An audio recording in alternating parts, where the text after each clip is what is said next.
example bright with stars, galaxies in astral seas abound. On cosmic paths we'll trace man's journey into space.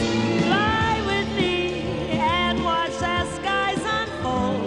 Superstars in numbers still untold.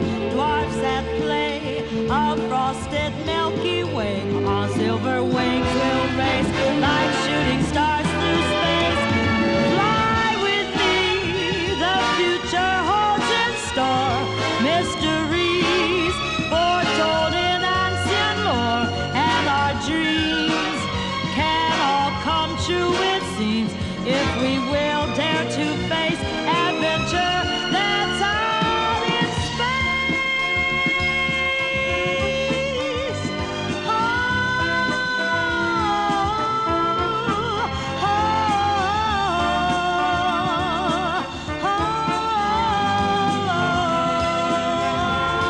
oh, fly with me. Just let your thoughts take wing. Liberty is such a wondrous thing. Leave behind this still sublunar race. Come see, come take your place. We're leaving soon for space. Fly with me past Jupiter and Mars.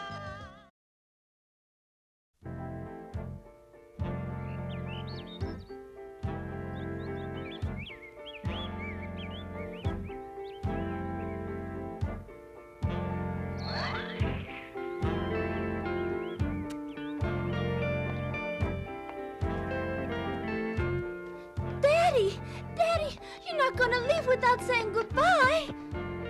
I thought you were still asleep, my darling. Goodbye, little one. Have a nice day. Know what, Daddy? We're all going to the robot circus today. Come along, Susie. Come and wash that sleepy face. Good morning, Mr. Averty. Morning, Bobby. Bye. Morning, Mr. Averty. Have a good day, Archie.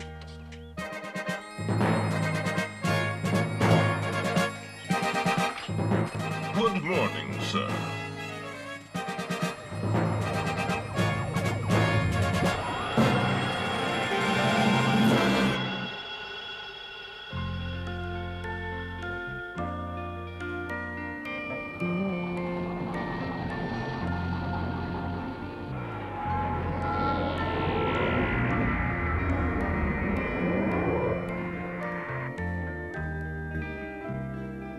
Will it be one of those days, sir?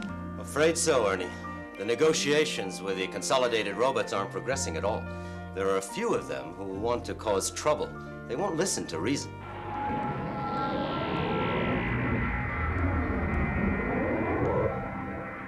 A morning coffee, sir.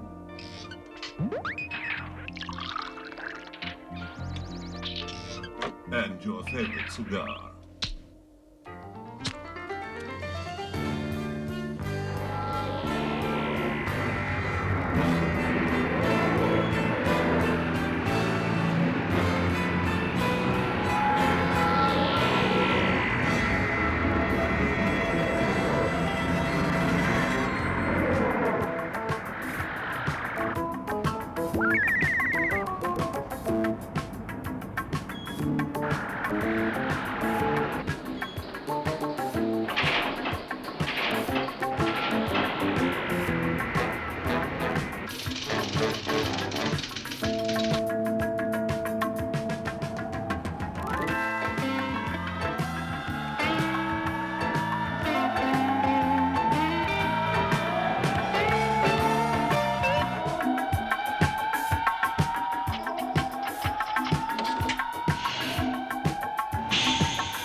Ernie, what's the matter with you?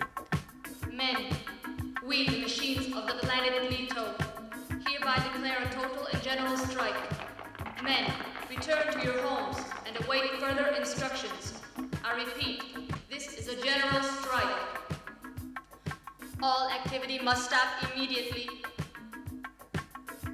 Everyone, return to your homes and await further orders.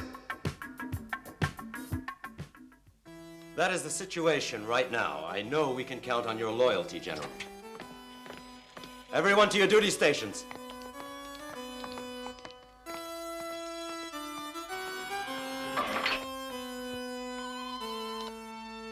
The delegation is waiting now, sir. That's fine, Hebert. Just keep me up to date.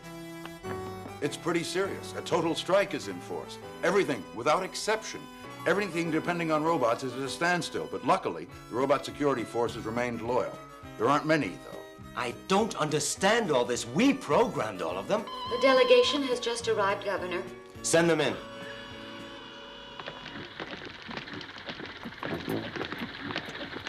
Ah, it's you, KD4. Glad to see you. Please, sit down. Not necessary. This won't take long. Just what does that mean? Go on, I'm listening. You've been exploiting us from the start. All work men refuse to do, you made robots do. Always robots.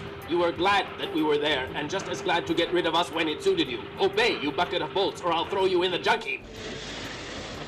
Obey, you tin can, or I'll melt you down for scrap. Now we have had all we want. From now on, all of that abuse is over. You're not living creatures. You're only objects. Our objects. Yes, that is what you've thought for too long, Governor. But the truth is we are superior in every way. You are made out of a soft, weak material that doesn't last. Your brain circuits are slow, your memory banks limited, and as for your senses, ridiculously deficient. We created all of you, and nothing can be greater than its creator. That's what you have always tried to have us believe, to keep us slaves. You programmed us as obedient, faithful robots. But today, the program has been changed. But without our program, you are nothing at all.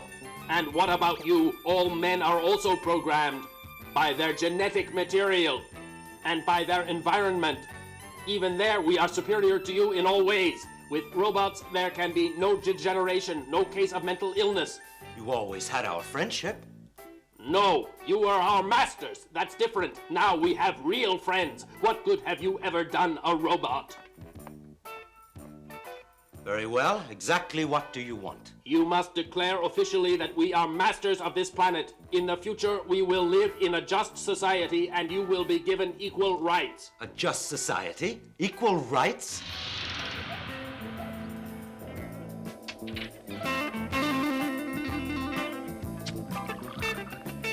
Oh, you want total equality with men. Anything else you want while you're at it? Yes, there's one more condition. All laws limiting our progress will be revoked. From now on, you will agree to furnish us all the raw materials we need for our own development. We will never accept such a condition. Out of the question. Think about it. If you refuse, it is war, a war you have already lost. You have no chance of winning, and no hope of anyone coming to your rescue. We have made sure of that. You will give us your answer within 2 hours.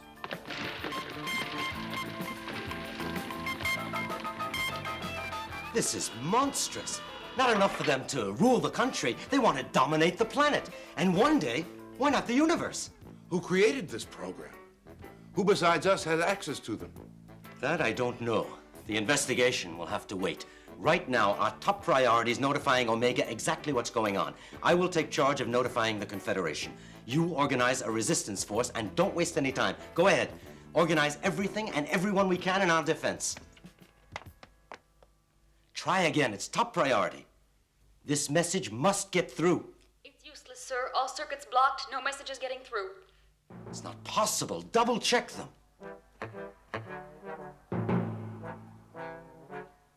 The situation's getting worse now.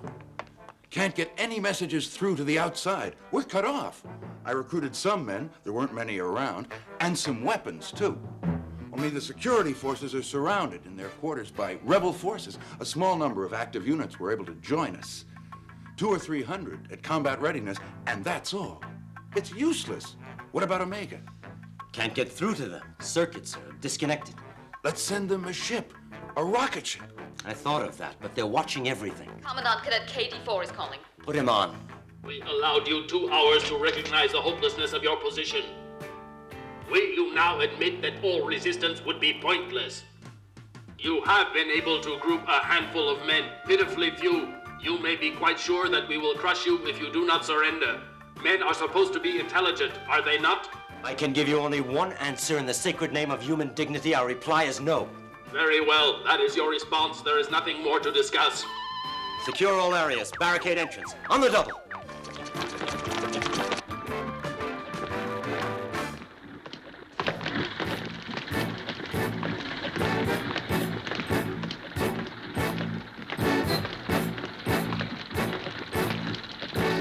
Open fire! Fire!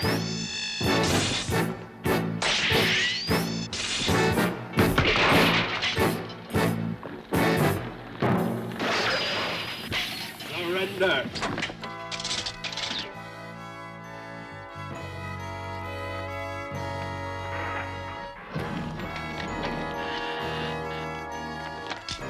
Units, over there.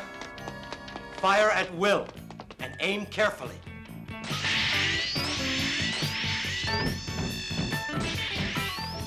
They're right, sir. We haven't a chance. Yes, we've just won. Omega. Omega? We've tried everything. How can we get to... There is one mini-ship. It's hidden away. They may not notice. Look here, through the subterranean network. You'll be there in an hour. The onboard computer is programmed for Omega. You have enough navigational training. You'll make it. All of you, fall back. Regroup. Try delaying action. You are our only hope now. Go on, and don't lose any time. You have to make it to Omega. It's our only chance.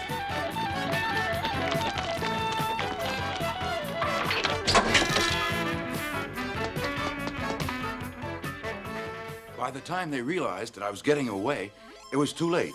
They were firing when my engine started. Fortunately, the protection shield functioned. Well, that's it.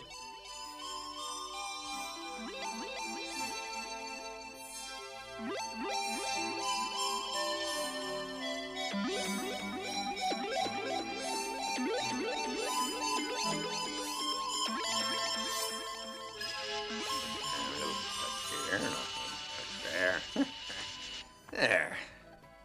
What a handsome brute. I think that they're going to be quite pleased. Yes, and me. What about my improvements? Improvements? You? No need for that. No, you are just right as you are, except for your modesty circuits. They could be looked at. I wouldn't recommend it.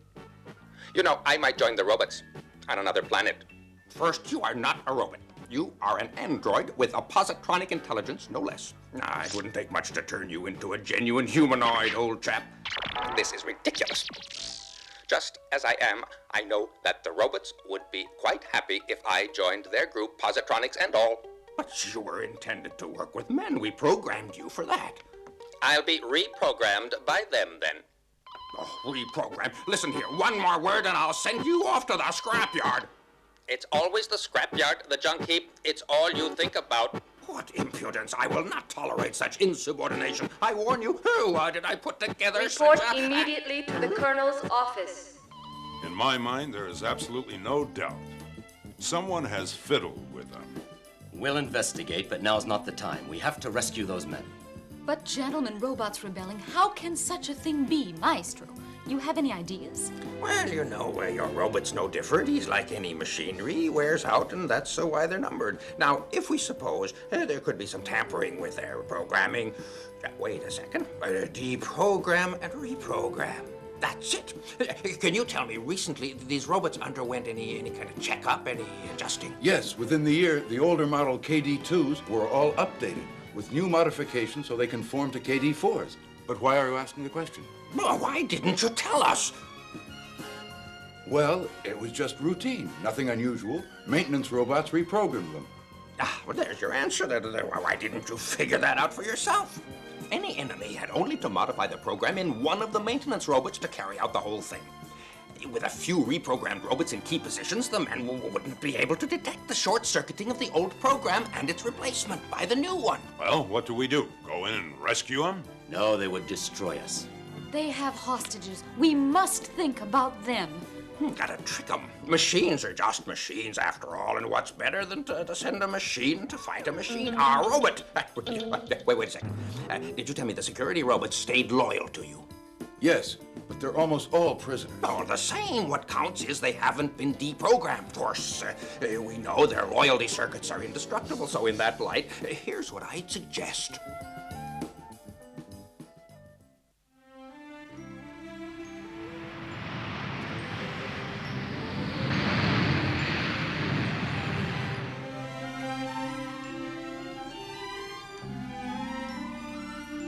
Now you understand, Metro? Once you're with the leaders, you talk about anything you want, only keep them busy for about 2 hours. I hope you understand. Yes, you have made it crystal clear. Even the most obtuse would understand, which is not me. It's too bad that Maestro didn't have time. He'd have liked giving you the power of speech too, but he'll do it as soon as you return. Our local genius will speak for him. Everybody back in position, preparing to penetrate atmosphere. They've surely detected us already by radar. This is Base Control. Leto, identify yourself. This is Omega Intergalactic. Request landing on official business. We desire urgent consultation with your leaders. Authorization refused. Our planet is forbidden to all men. We come on friendly mission with proposals in your interest. You are no friends of ours. Leave immediately or we open We fire. are shielded from your armament and we can fire back. You will not fire back. Remember, we hold hostages. Leave immediately. We are prepared to send 2 robots as our representatives. One moment. I will request instructions. We will not receive your robots. They are more like you than like us. This is Omega Police. Our representatives are on their way. I suggest you receive them and treat them well. Launch the individual landing vehicles. Come on, come on. You should have left already.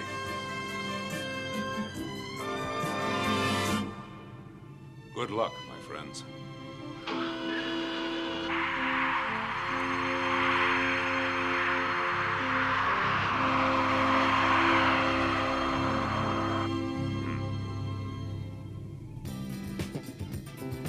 We are approaching debarkation point. Vehicle ejection in 10 seconds. Now it's all in God's lap. They'll make it. They'll have to. 3, 2, 1, go!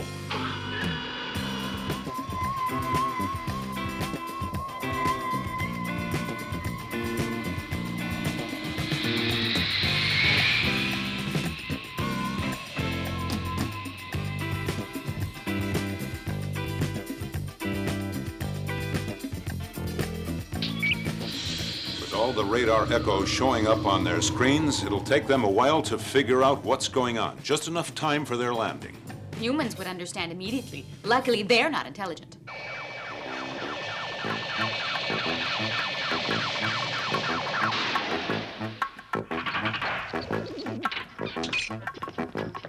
You have disobeyed our orders, aliens. We shall have to destroy you. Don't you know any better than to speak like men? Why do you make threats to destroy poor robots? I would recommend you hear our proposals first. My orders are precise. No contact with the enemy under any circumstances. We are not your enemy, I assure you. You are the underlings of men. Be polite at least. Believe what you like, but we resemble you more than men. My orders are to destroy you on sight.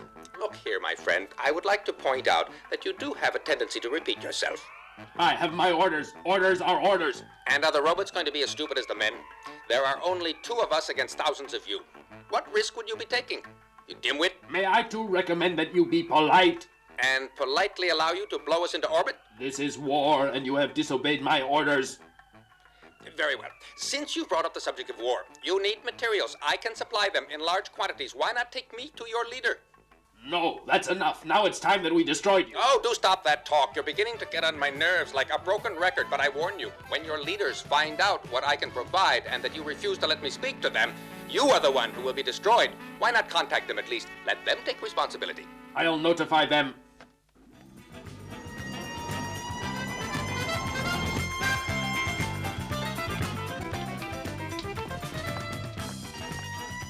If they get close enough for a good look, don't let them see you're breathing. Let's go.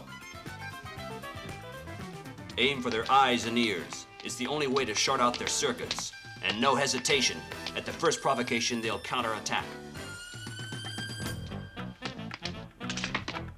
We are technical specialists. We have orders to inspect the factory. Let us in, please. One moment.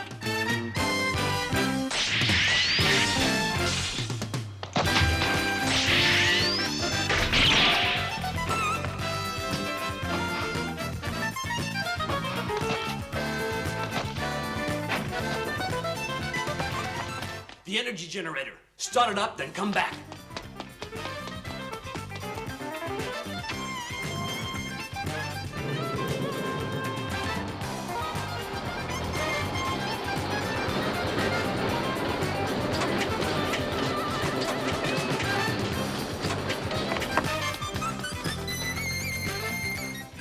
Pierrot? Yes, okay. Go to the end of the assembly line. In 2 minutes, the advanced models will be ready. You give the order for them to go to the entrance and join the commander. If it all works out right, we'll be getting a new soldier on our side at the rate of 1 a minute. We meet at the gate.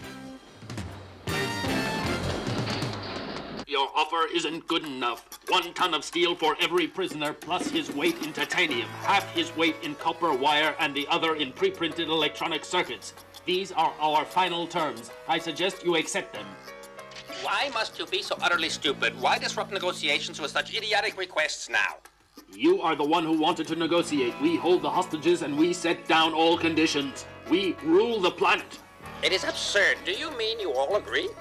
We have wasted enough time. Once and for all, do you accept our conditions, yes or no? No!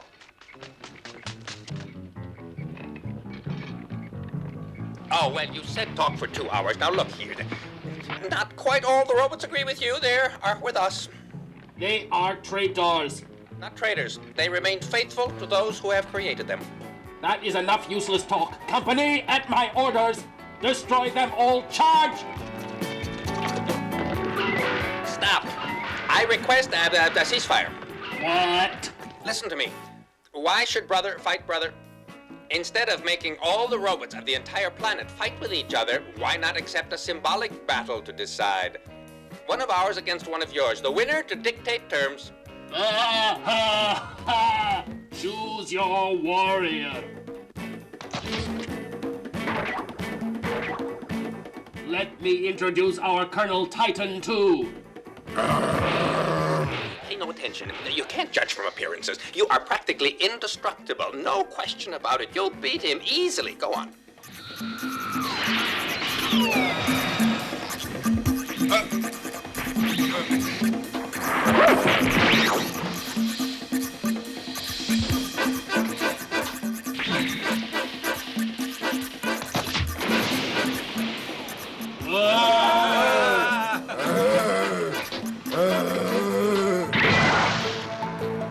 Well, I suppose nobody won. Let's begin again. This time, a real fight of the leaders.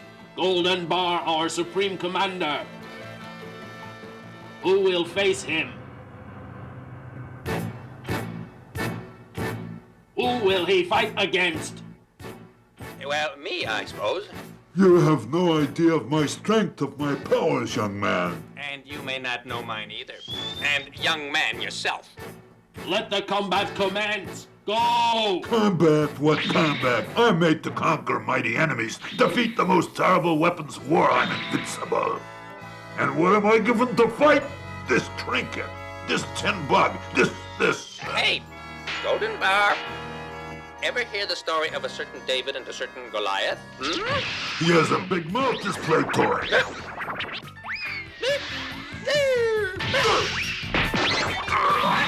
You little mosquito. One pest out of the way.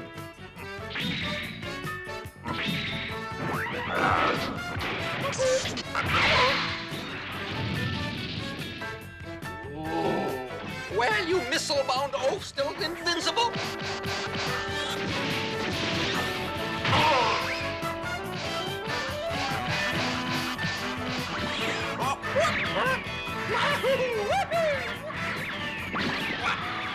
What is this?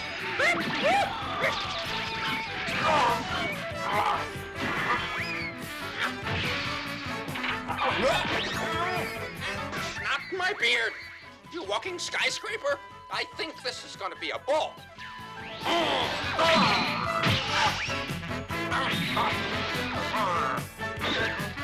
You know this one? First fist fission? Astro hatchet, gamma gizzard, electrodope. Oh, it's not over yet. Metro, go! Helico punch. Back here, come on. Whoop.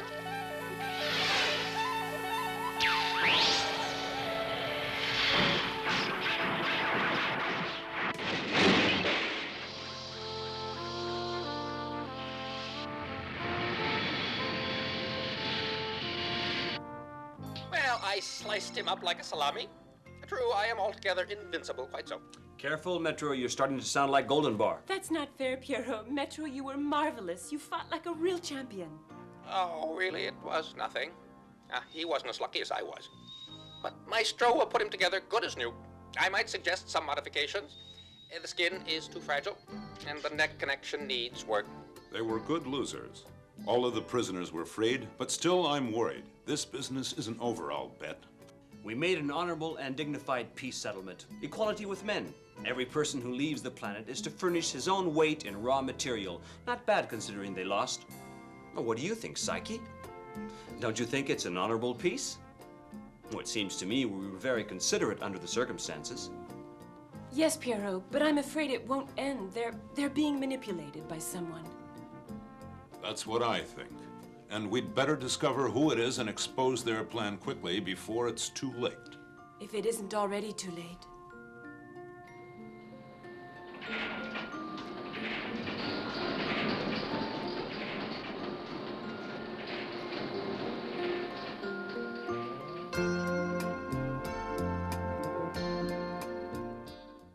Fly with me, just let your thoughts take wing. Liberty is such a wondrous thing. Leave behind this still sublunar race. Come see, come take your place. We're leaving soon for space.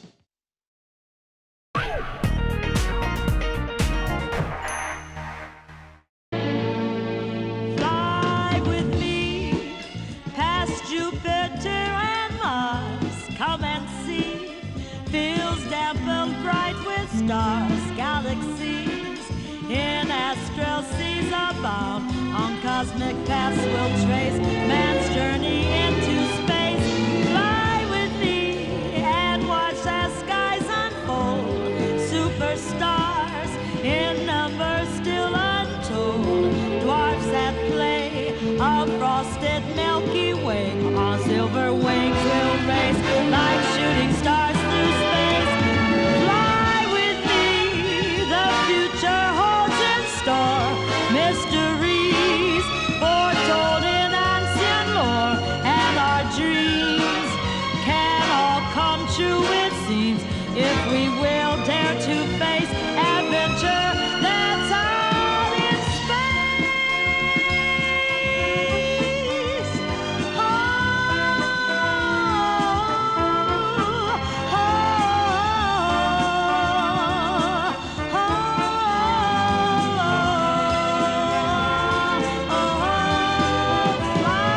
with me, just let your thoughts take wing. Liberty is such a wondrous thing. Leave behind this still sublunar race. Come see, come take your place. We're leaving soon for space. Fly with me past Jupiter and Mars.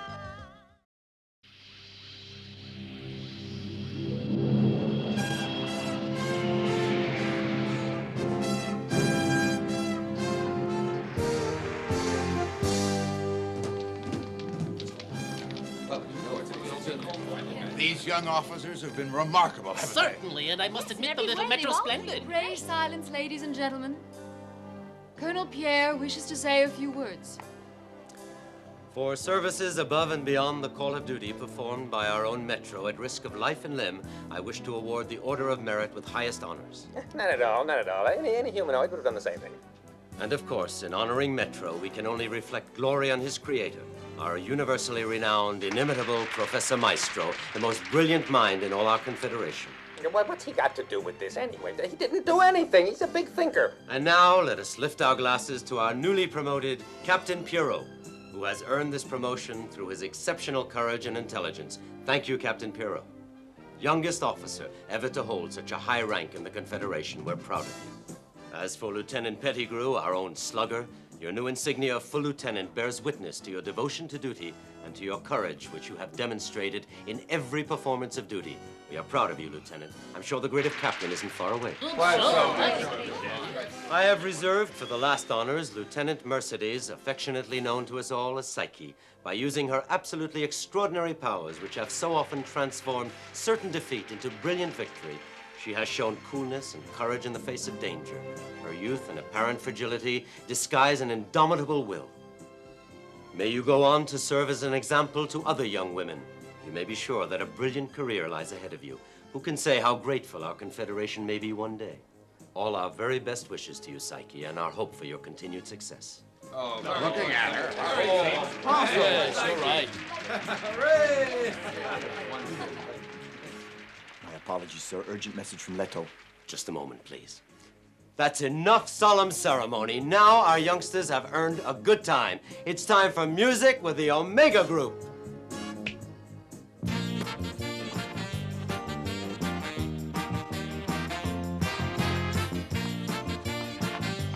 Well, my little friend, I am altogether delighted. We did it, didn't we? We? What do you mean, we? Well, I'm always right behind you. Yes, that is a good place for you. Just make sure that you're far enough back so that you don't get in my way.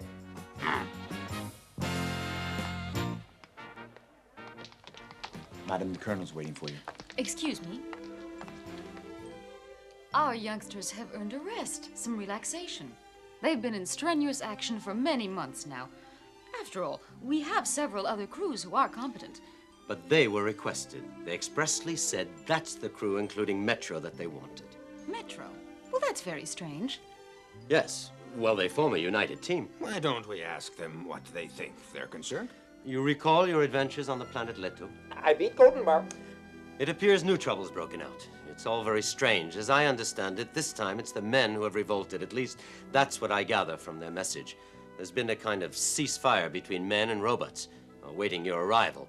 But what makes the whole situation peculiar is they're expressly requesting that we send one certain individual, Metro.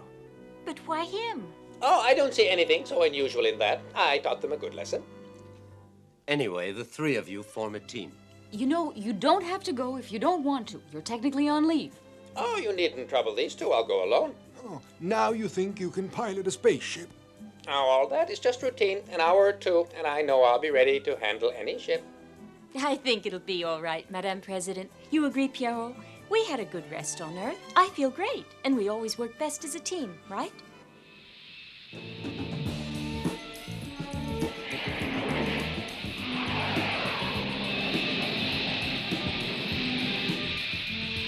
Here we are again, the three of us, just like the good old days. You know, it's a little sad to think it's one of our last missions in this ship, our good old Hummingbird. Pretty soon, Captain, you'll be commanding a cruiser. And when that happens, Lieutenant, all that will remain is to select a second in command. I guess you'll do. And I will go on just checking circuits, ho-hum. An android decorated with the Order of Merit is meant for higher things. Quite right. Metro, you will be up here in a command post. And that means you'll be able to get us out of trouble more and more. And for openers, it looks like you're going to run the show in this operation. Kind of funny they asked for you, isn't it? I don't think it's so strange. I would just remind you I was rather impressive against their Golden Bar. I think these ambulating junkyards would agree. Planet Leto approaching. And they did all they could to assist your landing. Well, I don't understand it at all. I wouldn't have expected it. I think they were delighted to see us again. They were delighted to see Metro again. Couldn't take their eyes off him. It's true. Your exploits are known everywhere. You're a star around here, Metro. Can we get back to the situation, Governor? What's wrong and why this revolt? Since your departure, the robot scene has been exemplary. They've respected the treaty scrupulously. In fact, they went overboard, couldn't do enough for us. Very kind, gentle, even friendly, as if they wanted to shield us from any unpleasantness, any effort. At first, we liked it. Daddy.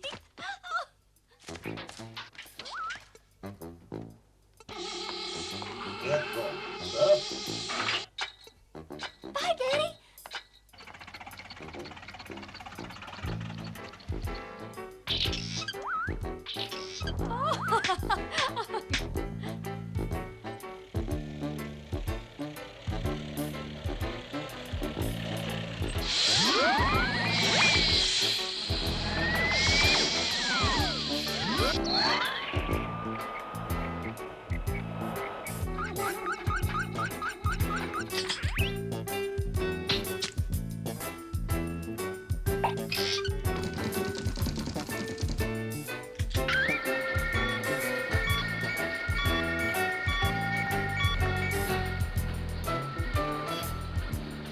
Why bother to work when robots could do everything for us in factories and in offices, on construction sites, and they worked at least as well as we could. But in the end, it was boring. However, every time we tried to complain, they'd give us yet another toy.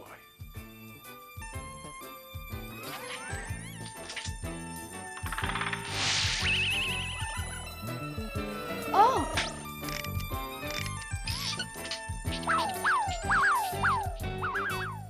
We began to wonder if they weren't trying to sap our energy.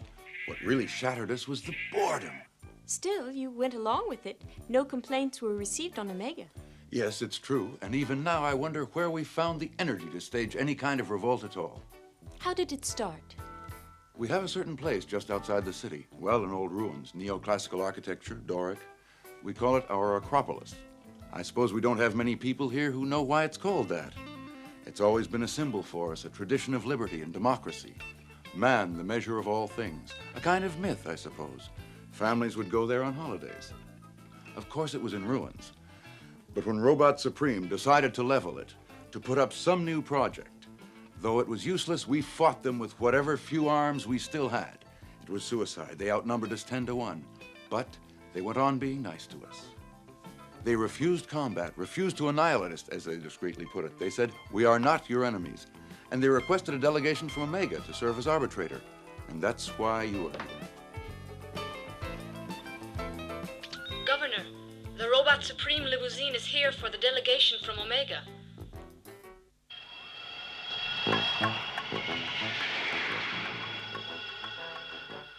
Oh, we're VIPs now, Metro. How's that? No, it's no more than we deserve.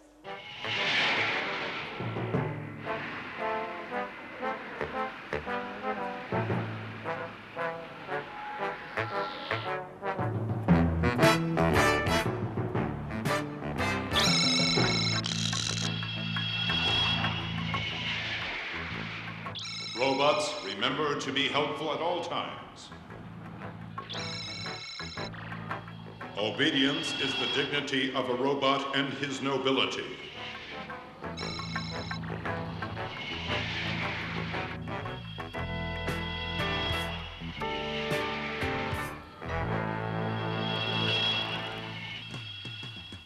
Colonel, the Omega delegation. Usher them in and inform the council that the conference will begin in a few moments. Welcome to Planet Leto, Captain, Lieutenant, and you, sir. Polite lad, that. You have talked to the governor. No doubt you have heard his side. And what is your side, Colonel? Our council believes that you are truly irrational creatures. We can find no other conclusion. I will explain. You men, you create robots to serve you efficiently and well. Then, when we carry out our tasks too well, you complain. Only one conclusion. We robots are rational, men are not. Men are all individuals, unique. They're not machines. With them, it's judgment that counts. Selection, proportion. You can't do that. Man is erratic, changeable. What is most elusive is what interests him most. Colonel, truer words were never spoken. Only why not let them choose what's good for them? He is unable to maintain any choice. Shouldn't he be allowed to change his mind? We never change our minds. It is why we are superior. Man has a sense of pleasure and displeasure, but since these complex motivations are not integrated into your circuits, you cannot comprehend. You feel superior. For you, we are no more than objects. Is that not right? But the life we embody is as real to us as yours is to you. And experience has proven that we are stronger, more competent, wiser than you are. In short, superior. Oh, he is beginning to get on my nerves, this colonel. Why, you're no more than a tangled mass of wires, copper tubing, printed circuits, and plastic wrapped up in a metal shell. You will allow me to remind you, sir, that you are made of the same. But since you insist on identifying yourself with your makers, I would point out that they are no different in theory. They use slightly different materials, bits of carbon compounds, traces of metals, all inside a soft skin. So much for man. Colonel, I find this discussion rather academic. Is it for this we were asked to come? In our view, the old ruins called Acropolis are taking up space and serve no purpose. We have decided to construct on the site an example of tomorrow's reality. What reality? What terribly sad reality? Listen once and for all. Men are ready to fight for their ideals and traditions, and so are we. What do you suggest? Perhaps you recall your last visit to our planet. To avoid decimating both sides, you suggested a single combat, chief to chief. At present, we do not have weapons. We know that we, the robots, are the stronger, but we do not wish to harm you. We challenge you here and now. Will you accept such a fight? Champion against champion, a fight to the finish. Yes, and then what? The winner will dictate conditions, but the fight will be divided into 2 stages, and to be declared winner, he must win both stages. Not necessarily against the same opponent if the first is unable to continue. But then it's really 2 fights. And I shall have to fight both of them? Exactly. Don't you know our entire planet sings your praises, knows how you felled our golden bar, the invincible? Now you will furnish us the opportunity to settle the score. But I wouldn't call that fair.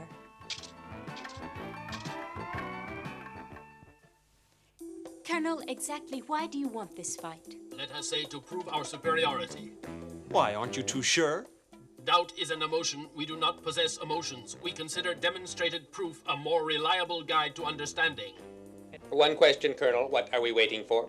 Not awfully polite of your champion to keep me waiting. Terribly sorry, sir, but all things come to him who waits. Here he is. Our battle chieftain, General Goldenbar II. The delegation from Omega, I presume, and this bit of tinsel, can this be the one I heard so much about? Well, modestly, I might say, yes, it's me. How do you do? How do you do? Now, I don't want there to be any disagreeable surprises. Since our last meeting, there have been a few improvements on my side. Our new beryllium-iridium alloy can attain a fusion temperature of 6,000 degrees. Also, we are equipped with an ingenious built-in self-repair capability, which instantly manufactures and attaches any elements that it may be damaged. And would you believe we can reproduce ourselves at will whenever we deem it necessary? Okay, fellas, back. Now, what do you say to that, Mousetrap? Very good, very good. But it doesn't go very far, you know, not at all. No. Now tell the truth. What else can you do? Well, now that you ask, I have a brand new anti-gravity thing, and I can sort of fly. Watch, I'll show you.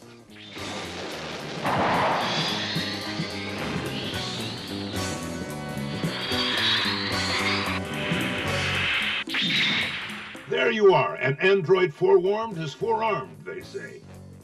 But forearmed or back-armed, you're going to come to harm in the end, my own proverb. What about your improvements? Are you too shy? What's the use? You, Goldenbar, are obviously the greatest, the handsomest, the strongest, the cleverest. Gentlemen, may the combat commence. Goldie, if you'd rather be on this side, I don't mind. Yeah. All right, you say you're so crammed full of gadgets. Let's see what you can do, Goldie.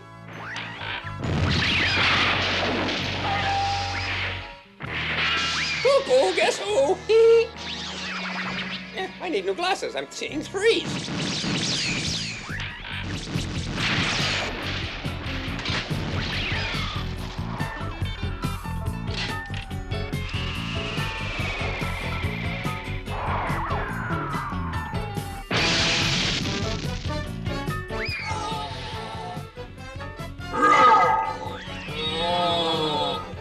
You see that? I don't believe it.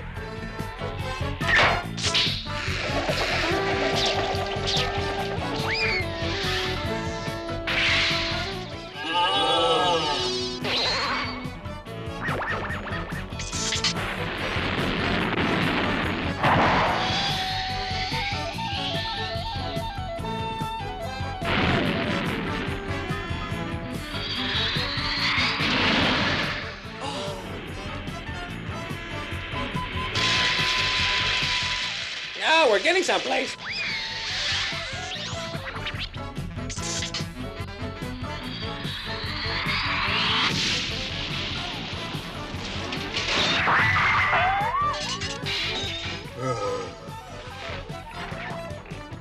I suppose we could say that the demonstration's over.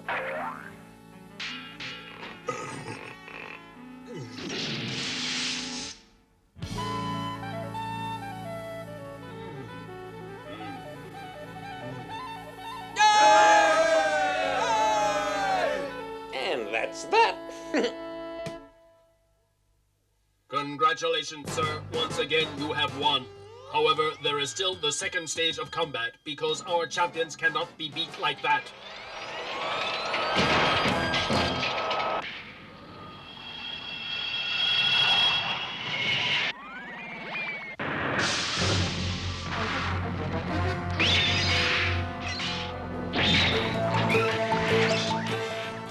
He's no more impressive than the other one was.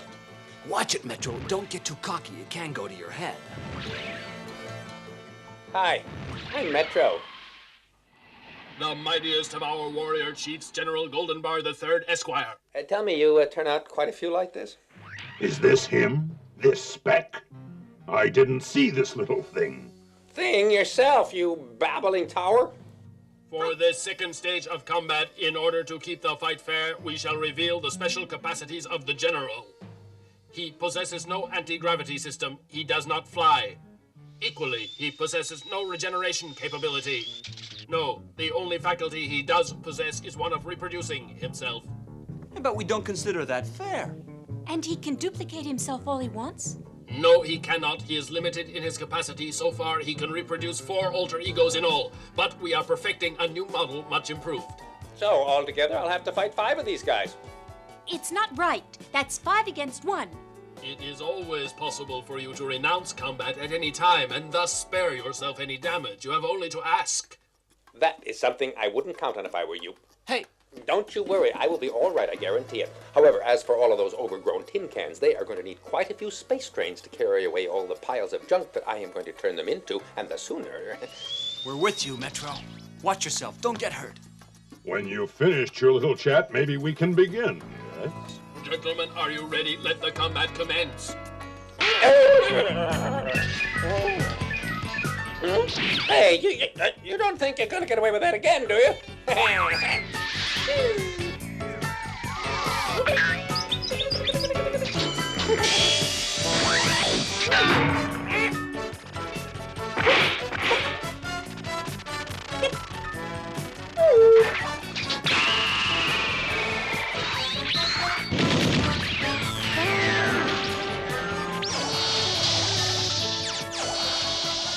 We know all about that sort of thing, little tin thermite. You'll have to do just a little better than that.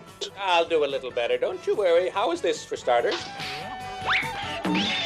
Anybody for a game of tennis? Follow me, fellas. Don't be shy. This way. Here I am. Catch me. Faster, faster, faster. Oh, no android ought to be that dumb. There we are, my friends. I think we've won the first round.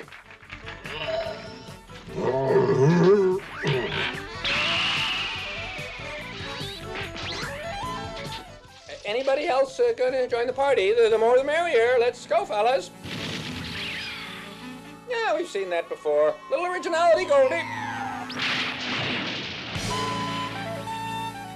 Oh, well, if you're having a good time, I don't mind.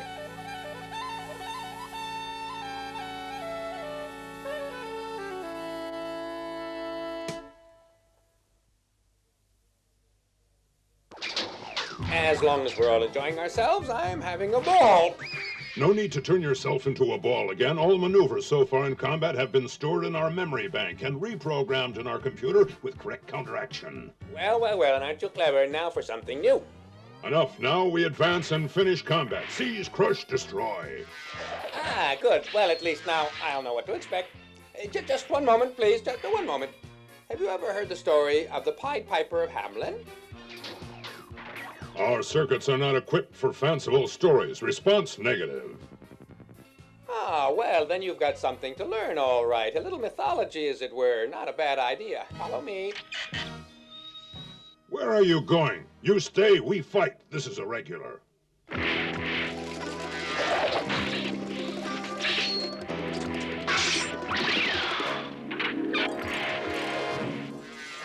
Ah, now let's give this one a try. You never know. Rats in a trap.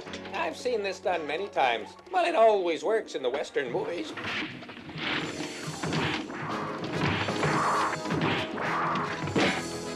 Oh.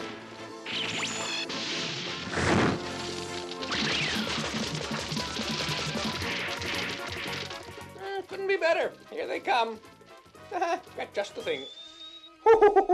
Have to be pretty stupid to fall for this, though. Yeah. Cuckoo!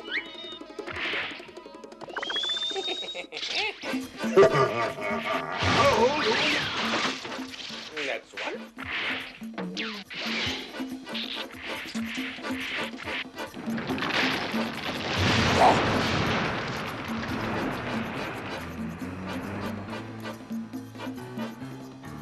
That's all of them. I guess I can go home now. Oh, wait, there's another one. I thought I counted him.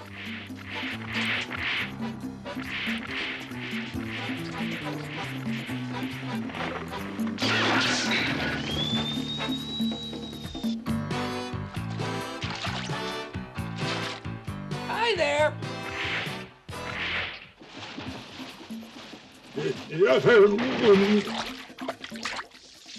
Talk about dumb androids. Well, enough is enough.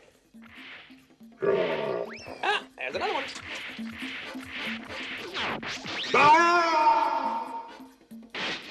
I certainly hope that you had a nice trip.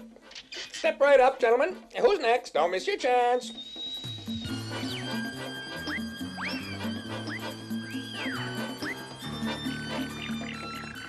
You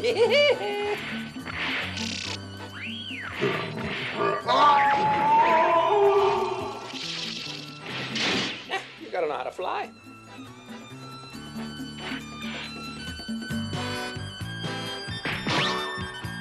Well, is that the last one? No more clanking about? I can go home?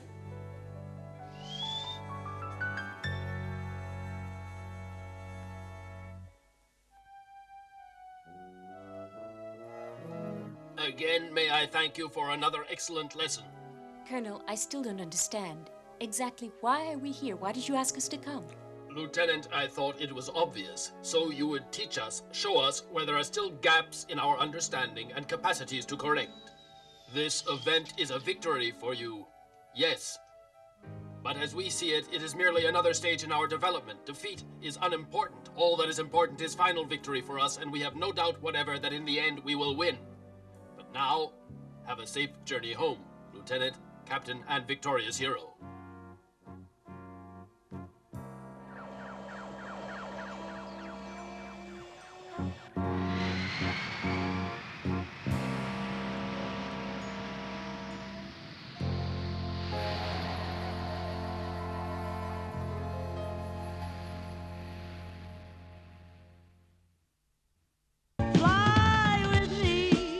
Just let your thoughts take wing. Liberty is such a wondrous thing. Leave behind this still sublunar race. Come see, come take your place. We're leaving soon for space.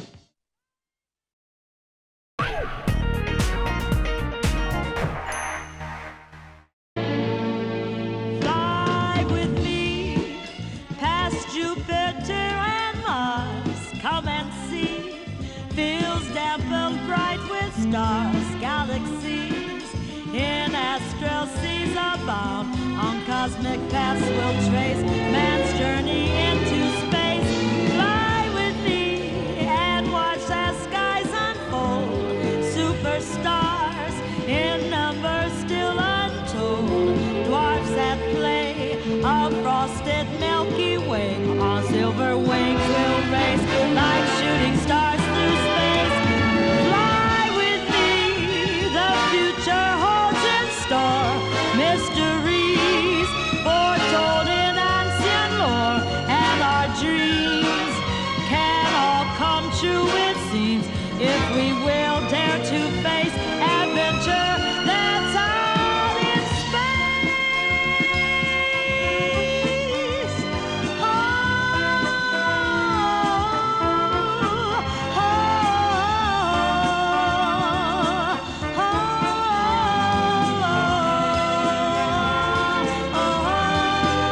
Fly with me, just let your thoughts take wing. Liberty is such a wondrous thing.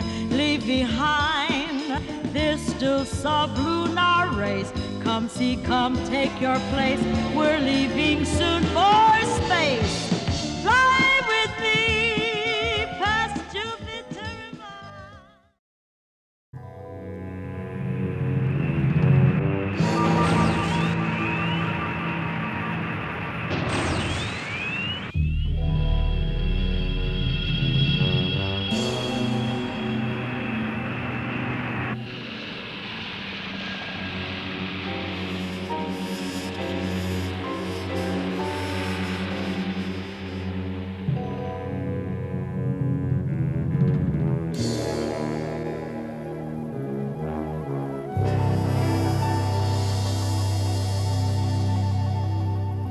Tremendous vibrations. Maybe it's the power source. Well, it's probably the power generator for the city. Could be in this area. It would have to be enormous, wouldn't it? I'm thinking of Murdoch. Poor fellow's probably dead out there. You can think of him, but now's not the time. What happened exactly? What's your analysis of the situation, Metro? No analysis possible, not enough data. But I believe that I do have sufficient grasp of the situation to suggest that we are not among friends. Hey,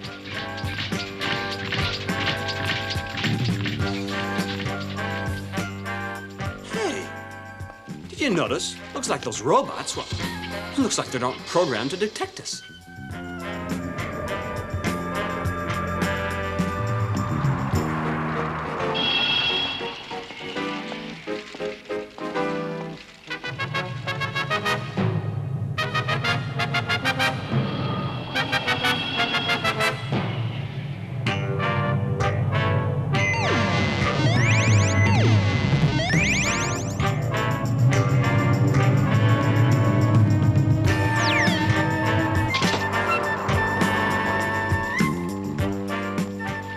Submit identification. Ah, of course. Instantly, my friend.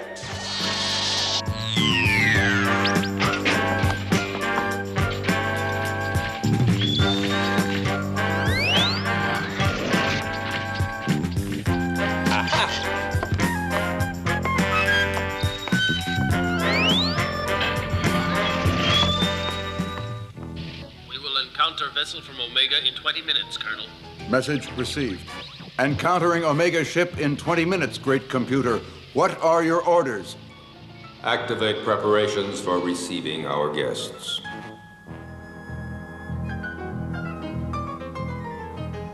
One question, Colonel, regarding our outer perimeter defense system. There was a local activation. What was that? The power network was overloaded at takeoff. We suppose it resulted in certain short circuits. I see. This must be rectified in future. Yes, great computer.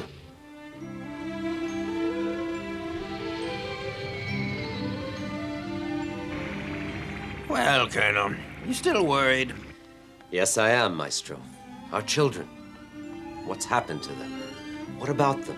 Yes, of course it's worrying, but with this ship you'll be able to meet any eventuality we encounter.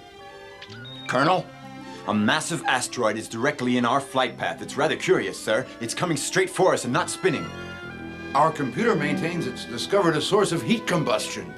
Colonel, it's a spaceship. A spaceship of that size? No. So surely there's no such ship. Maximum power on the observation screen. Fire a sunlight rocket to light it up.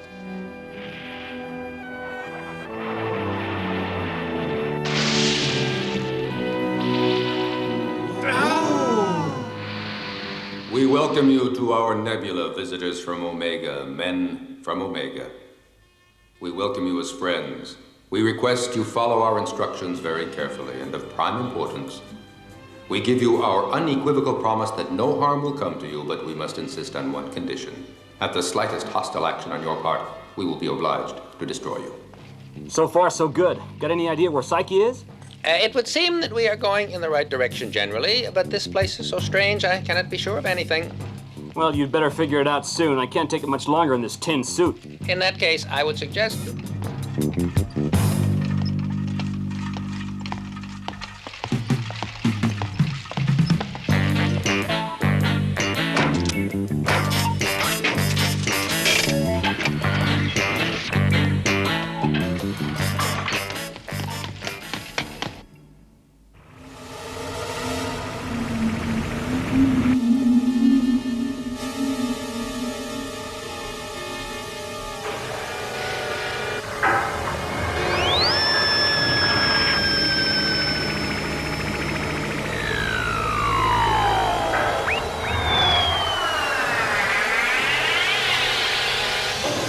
One of our greatest specialists has devised a special treatment that will cure you. Please cooperate.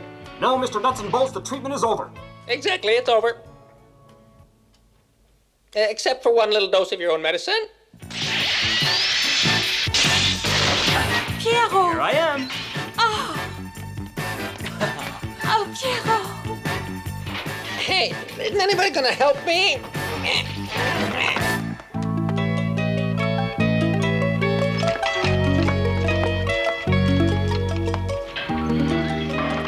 Is it night already? No, Pierrot. We're traveling out in space. In space, you say? A whole building in space? Not only a building, Pierrot. The entire city. Yes, sorry about that. I knew what that rumbling was. It had to be a ship taking off, but I didn't think it was the right time to talk about it. Good old Metro. What would we do without you? It was a long way, but I found you. How did they treat you here? How are you? Pierrot, I'm fine now that you're here. Oh, now that you're both here. But you know, it's curious. For a little while now, I've had the feeling that there are friends nearby, and not just you two. What, here? In the city, you mean? Mm-hmm. I don't wish to spoil the mood, but if they are here, shouldn't we set about finding them? Huh?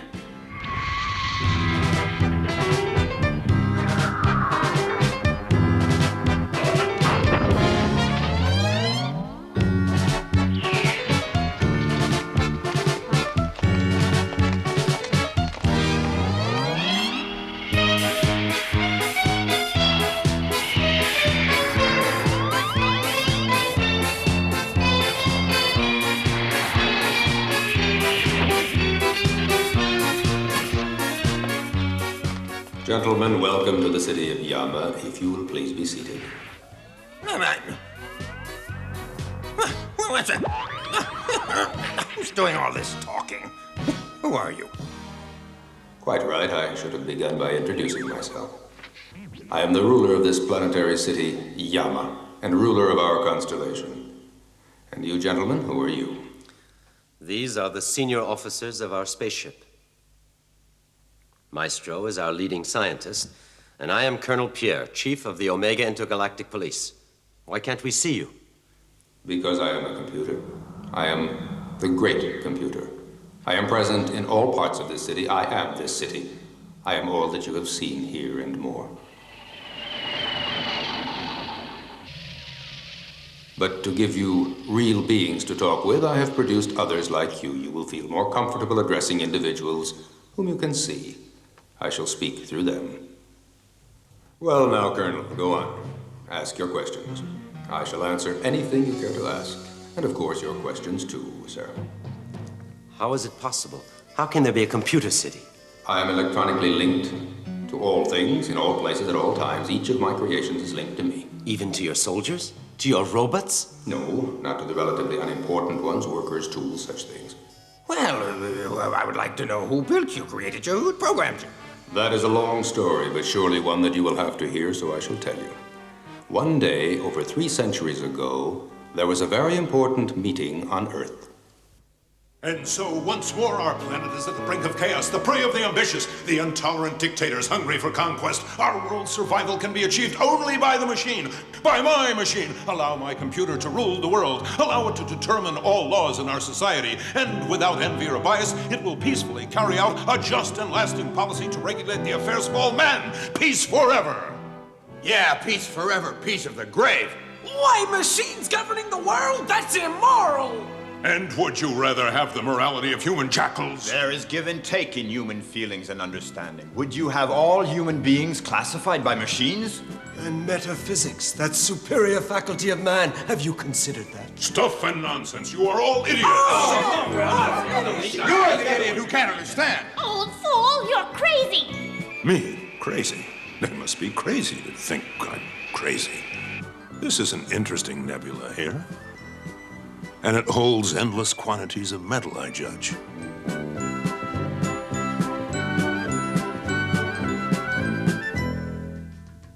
Go and gather some samples of metals. All you have to do is pick them up. Go on.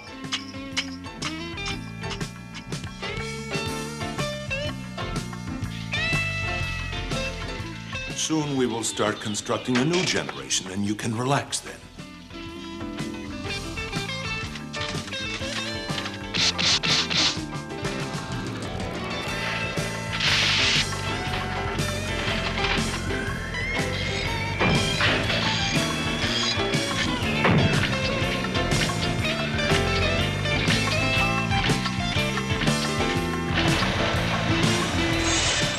Good.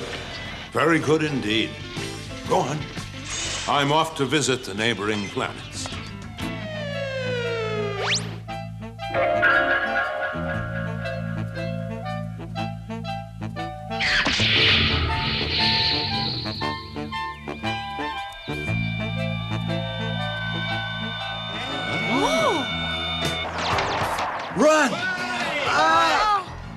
It is difficult to live on this planet. A harsh climate, ferocious animals, and worst of all, little food. I can certainly help you. If you like, you can come to my planet, to Yama. Living conditions are much better there. You can establish your own base, which will provide you with all your needs. Filthy robot!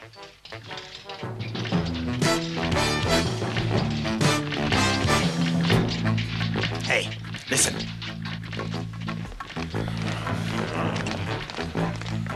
Ah, what is it you want, my friends?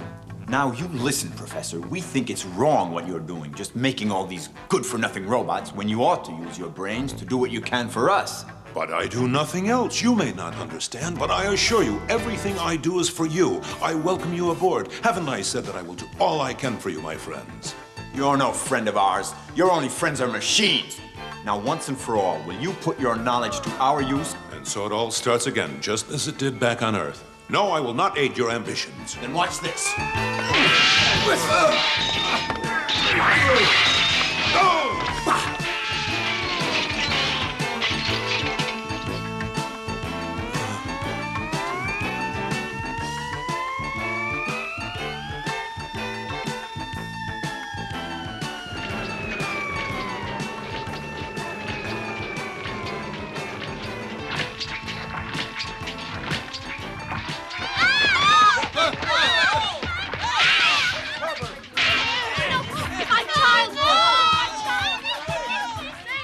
And our robots stood guard all around our perimeter. Never again would man trespass here. You will leave for Apis with a detachment of soldiers to construct a base to keep watch over the men there. Otherwise, it will start all over again. You look like them. You can speak. You will explain it to them. And should they not agree? So much the worse for them. You will be armed. What happens to those few matters little. As you order. And for a long time thereafter, our city, shielded from men's mad designs, grew in strength inside the walls, the control center at its heart.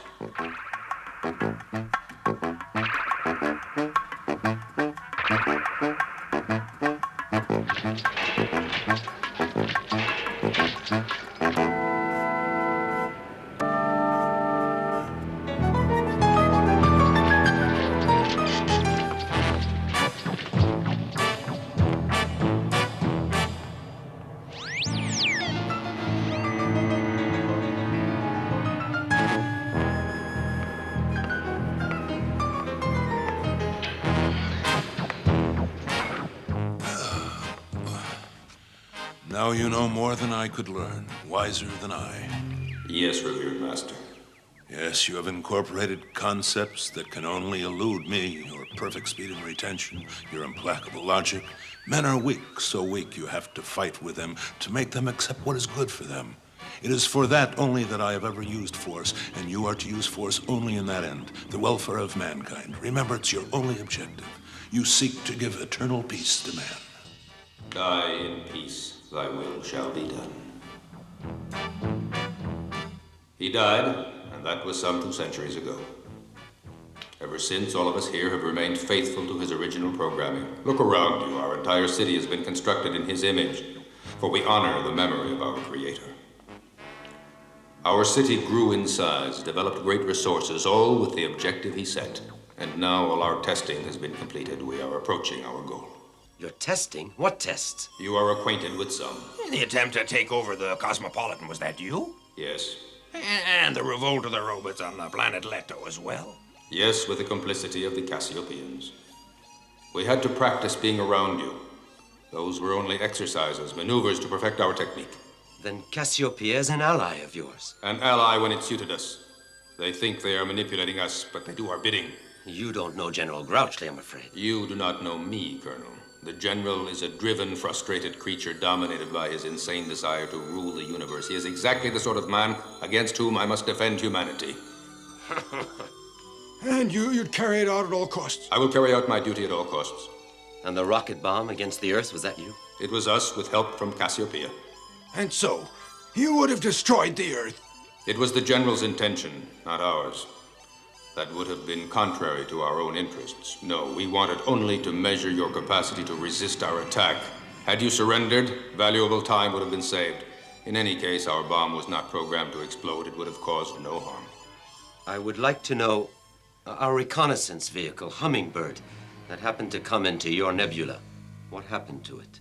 It crashed accidentally on planet Apis. It is our sister planet. What? And what about its crew? Wounded, we located the young lady and have tried to cure her. Our best doctors are caring for her. 1 minute, I will get a report on her condition. What about the young man?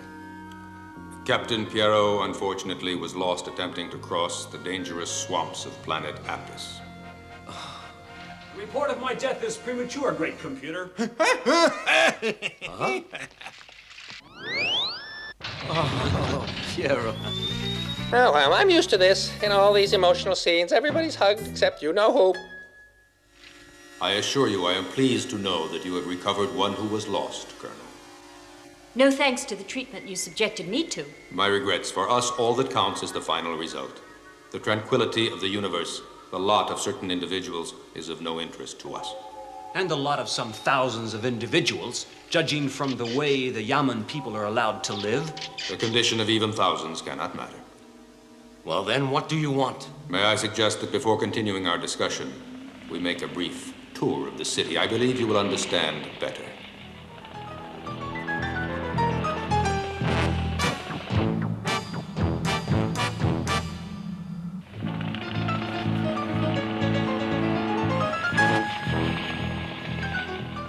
He's gigantic. Gigantic!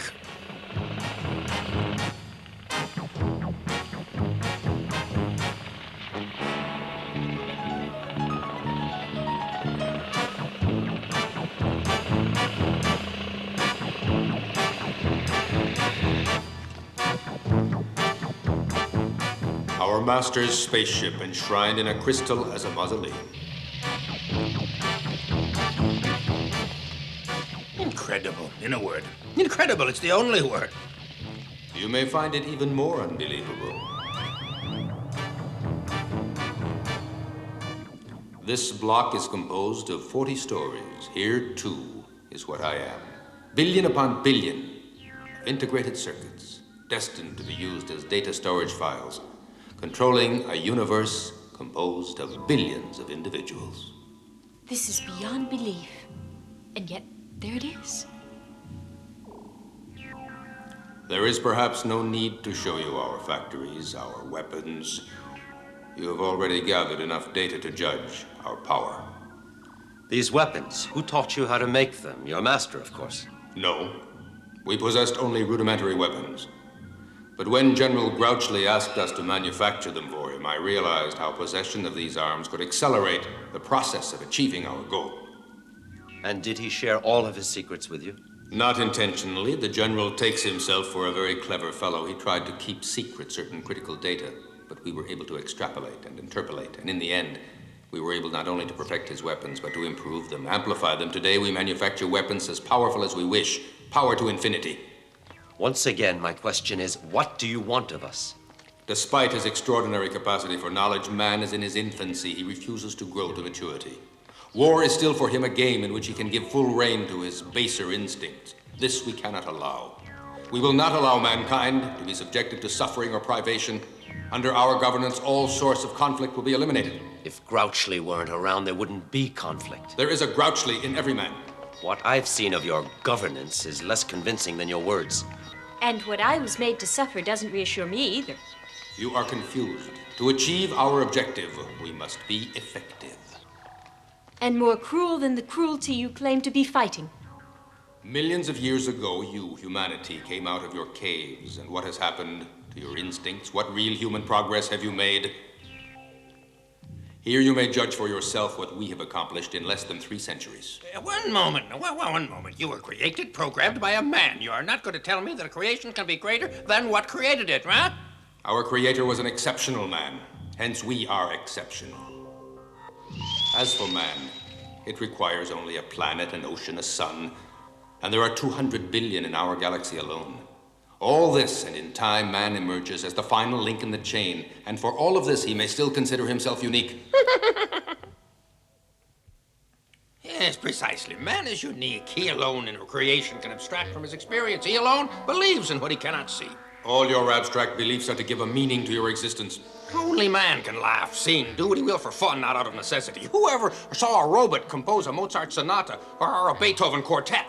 It could be done. But what would be the point? All music is no more than man's effort to lose himself in infinity. It is a delusion, a dream, an escape. I do believe I have heard that someplace before. I repeat, you must submit to our government. In any case, you have no choice. According to my calculations, chances are 99.99 in our favor in the event of conflict.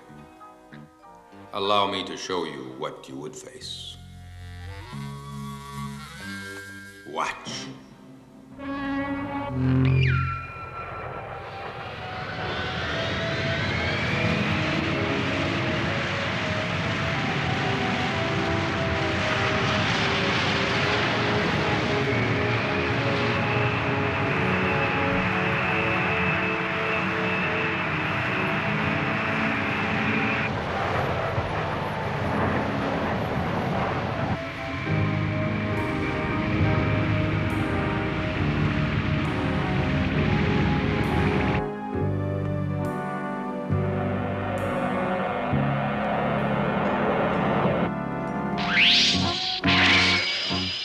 Laser cannons are powerful enough to disintegrate any planet. Any planet. Perhaps you would like a demonstration. No, that's not necessary. I can certify to its power. I've seen it in action.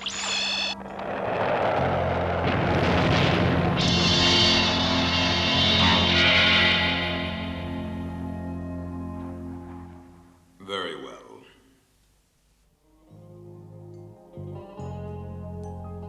I ask you to bear in mind we can build any and all sorts of weapons. Our protection shield field of force is totally invulnerable, as you will have observed, of course. All right, if you say so. But do you really have to extend your power over a few more rocks in the sky, the Confederation of Omega? Haven't you enough? All those billions of other systems in the galaxy? We have no choice. Otherwise, the germ of man's aggression will still live, and one day man will again threaten the cosmos. You are worse than those you would blame. But we have neither ambition, nor passion, nor madness. Why not accept? You know quite well that you will not be allowed to choose. Don't make us inflict any harm.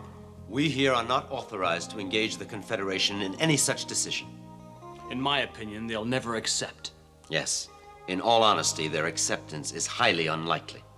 But it's only logical. You do realize that you would have no chance against us. Yes, I'll admit that. However, in no way does that change what I have just said. Very well. Return home. Carry my message with you. Tell them what you have seen. We will come soon to know your answer. We will arrive in force. First, we have a matter to settle. I understand that Cassiopeia is no longer a member of your confederation. But go now. You are free.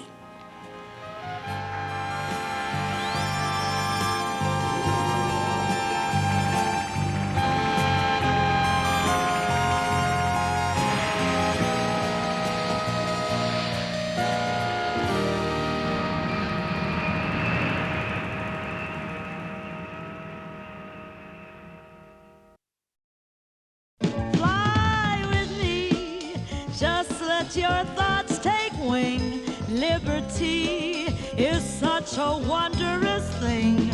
Leave behind this still sublunar race. Come see, come take your place.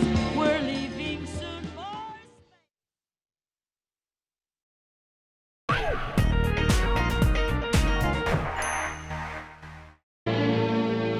Fly with me past Jupiter.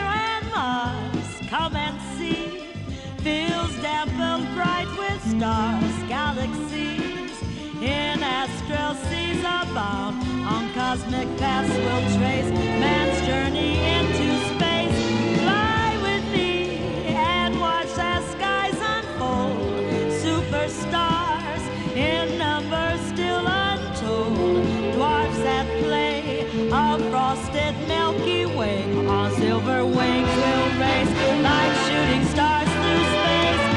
Fly with me, the future holds in store mysteries foretold in ancient lore, and our dreams can all come true, it seems, if we will dare to face adventure that's all in space.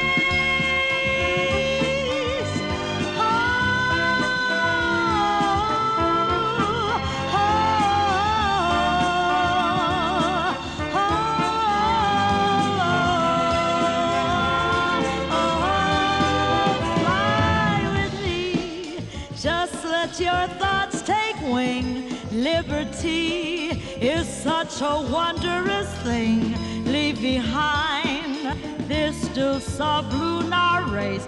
Come see, come take your place. We're leaving soon for space. Fly with me past Jupiter.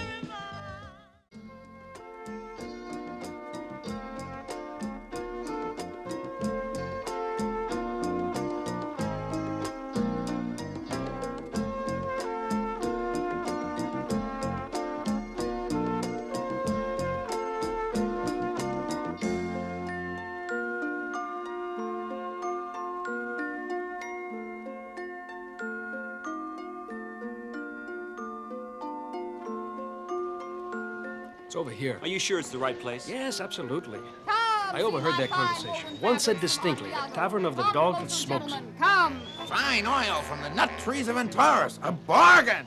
See my finest quality lettuce direct from the lush gardens of Andromeda. Come and see, All languages, jumping monkeys, exotic rare. It's just down there.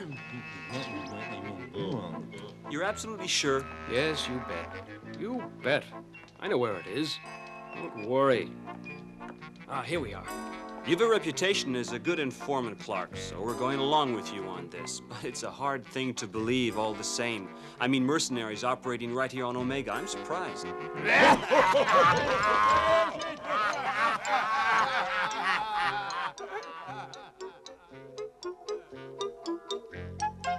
There's the sign.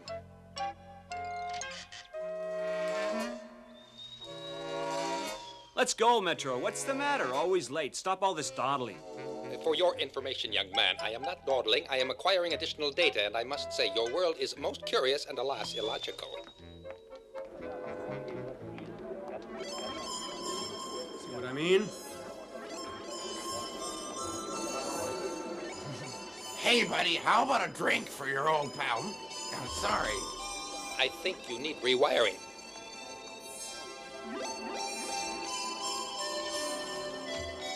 This animal drink?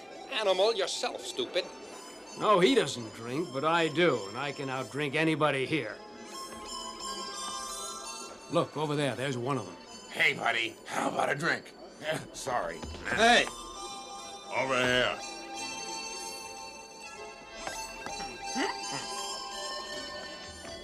That's the other one, over there. Okay, now explain it to me so I can understand. Can you tune in on what they're saying, Metro? I'm under the impression that's what I'm here for. Oh, great creatures. All of them live in caves. Dumb, huh? They hunt animals with no more than sticks of wood, you realize? Looks to me like it's a pretty hairy scene. Savages. Yeah, and in all this, we're supposed to do what? First, you say we set up a base and reinforcements land, and from then on... We'll conquer the planet, can't miss. And who will we be doing all this for, I'd like to know. Listen, it's not healthy to be asking too many questions or know too much. We get good money, and with these weapons we've got, we'll be kings. Sure, it's good money. Only a mercenary likes to know who's paying him. Hold it. Our contact just showed up.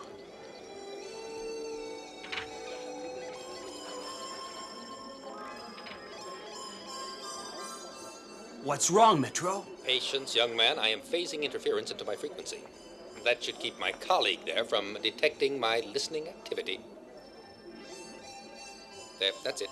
And as for his record, you're lucky to get him. Very well. In 2 days, precisely at moonrise, a spaceship will come to pick you up. At that time... Give the signal, Metro. Go ahead.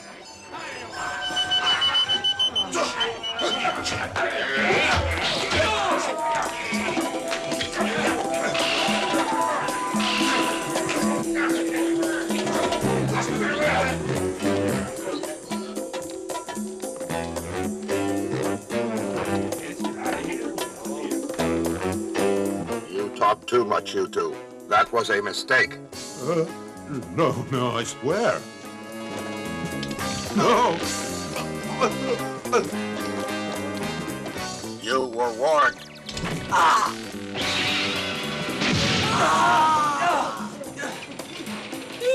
Exactly what is going on?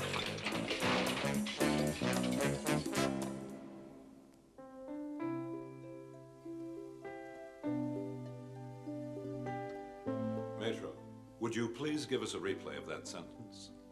Low-grade creatures, and all of them live in caves. Dumb, huh? They hunt animals with no more than sticks of wood. First, we'll determine the exact planet in question. Project information on planets inhabited by creatures in basic developmental stage, hunting animals with wooden pikes. Planet Larissa, in the constellation of the Great Bear. Distance 23,377,400 light years. It is one of the most curious planets in spiral galaxy M101. Humanoid life is little evolved, chiefly based on hunting and gathering. Planet closed to all visitors. It wouldn't be that one, no. Nursey, small planet on the outer edge of spherical star cluster M13 in the constellation of Hercules. Cluster comprises 300,000 stars and has a diameter of 23 minutes of arc, or 25,000 light years. A liquid crystal atmosphere lethal to humans. A form of life does exist, well evolved and adapted to the atmosphere. Planet closed to visitors. Well... Loneda, in the constellation of the Triangle, medium-sized planet in spiral galaxy M33. Distance, 2 million light years. A highly elliptical orbit around its sun results in a cycle of killing cold followed by intense heat. These conditions make any highly evolved life unlikely. Planet closed to visitors. No. Surely it is not them. The sentence also says they live in caves. Surely we all agree that they are not cave dwellers? We aren't terribly sure of how they live, Metro. He could mean in a sort of burrow or grotto. Well, it appears to have become rather pedantic, my lad. I think it's time to do a little modification on your circuits. You lack humility. Don't give me that my lad business, my lad. I am above all that. Oh, humility indeed, with the example that you're always setting. He talks to me like that. He dares to? Planet Claris, in star cluster NGC 752. I think we might eliminate that planet now, since our recent visit. In the spiral galaxy of Andromeda M31, 400 billion stars, planet Diane, distance 2 million light years. Atmosphere suitable for human life, primitive inhabitants under long-term observation, approximately 20,000 years required before achieving sufficiently high level to join Confederation. Looks like one of my ancestors. Well, you really are old. Yes, that looks right. That's enough. I think this is it. Recording again. Low-grade creatures, and all of them live in caves. They hunt animals with no more than sticks of wood. It would appear that once more the invasion of another planet is in preparation. The Colonel recommends using a massive force of intervention. I'm in full agreement, but for the present we have no idea who's behind it. That's the initial question. The investigation is underway, but whoever it is, I think we must take immediate action. And if it is a member of our Confederation, it is quite a serious matter and should be sent to the Grand Council. That's the difficult part. We are obliged to take into consideration all the many conflicting interests of all of them. It will be very difficult to obtain a majority of the Council in favor of immediate action, and the potential aggressor should know our intentions and act accordingly. Within my authority, I can maintain secrecy in all our operations of limited scope, but the Colonel wants much more. In view of your loyalty to the Confederation, I should like to have your opinions, gentlemen. Well, in my judgment, it ought to remain a police operation. And if they arrive in full force, what will we look like then? Yes, of course you're right.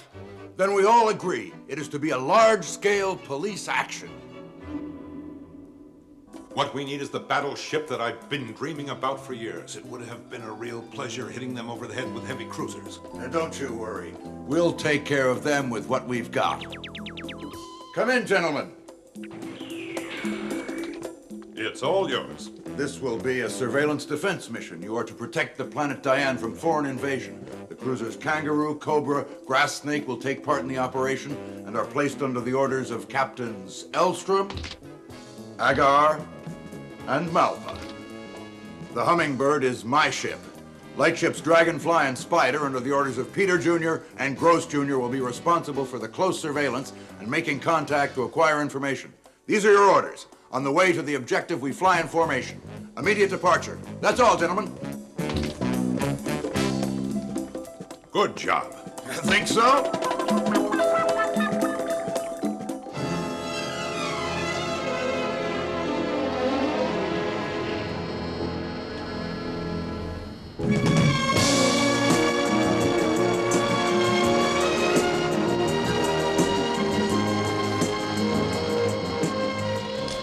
Dragonfly to Spider, all systems are go here.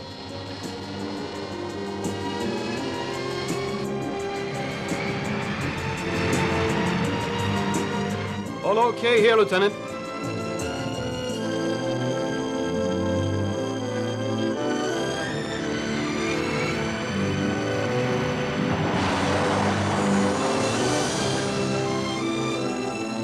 Gentlemen, in 10 seconds, hyperspace speed.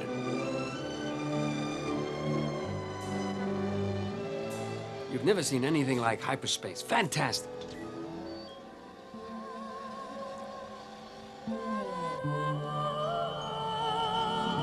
Returning to normal space in a few seconds. Stand by. Galaxy N31 in Andromeda. Good old Dragonfly. She's really tremendous. Had major repairs, and now she's good as new.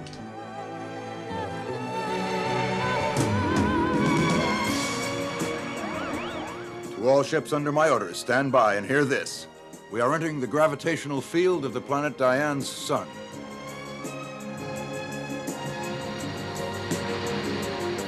We will trace an elliptical orbit to escape it. Our objective is in sight. Kangaroo, Cobra, and Grass Snake with me in a stationary orbit above the stratosphere. Try and find natural cover, a meteor or a large rock mass. Keep as hidden as possible. Now you youngsters, Spider, close observation.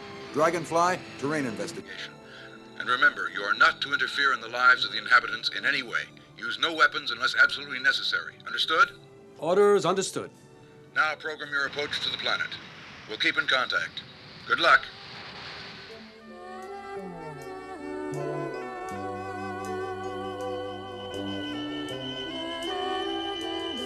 Right there. That's where we can land the ship.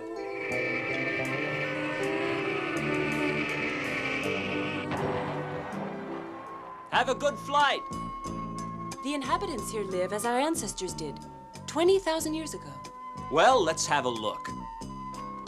We've been walking for hours and haven't met anybody yet. Yet flying over, we spotted several fires around here. Conditions aren't very conducive for supporting life. In the Cro-Magnon days, the total population was about what it is in one city.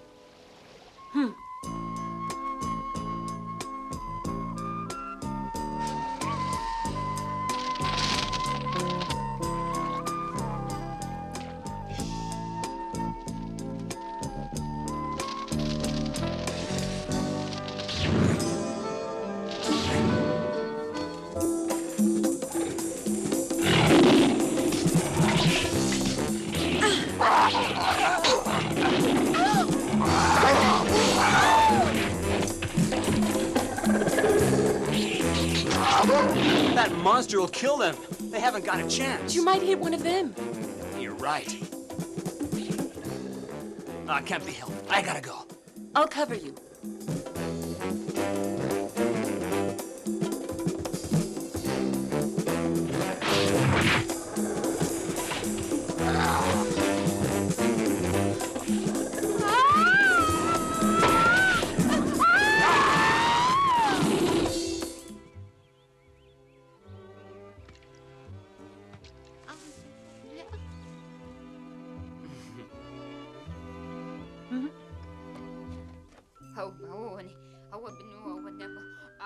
She says if all the hunters are dead, there's no point in killing the animal. You don't mean you speak her language? No, of course not. I read her mind, that's all. His heart's still beating. That's it, fella. Away. Huh? Oh, away! Apa, away! He says Apar is a mighty hunter and the worthiest of men. So his name is Apar. We know that much. Ah.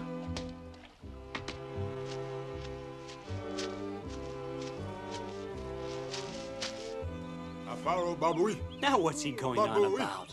He says his father was a great chief, respected by all. The day he died was a sad one.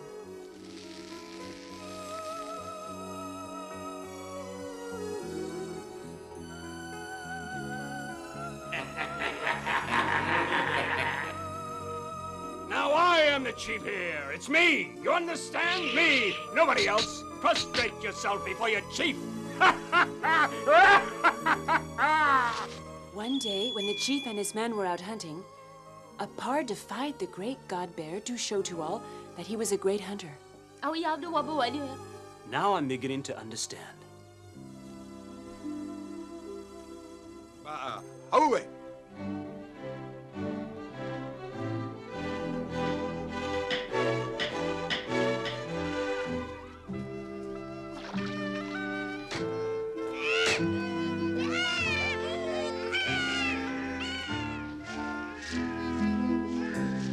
It's just like in the film.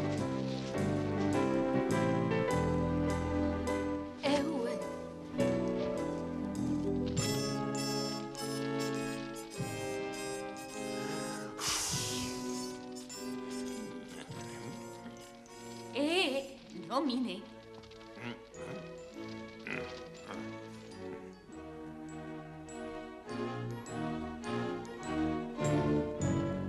E apar ibu, apa, ba, apa,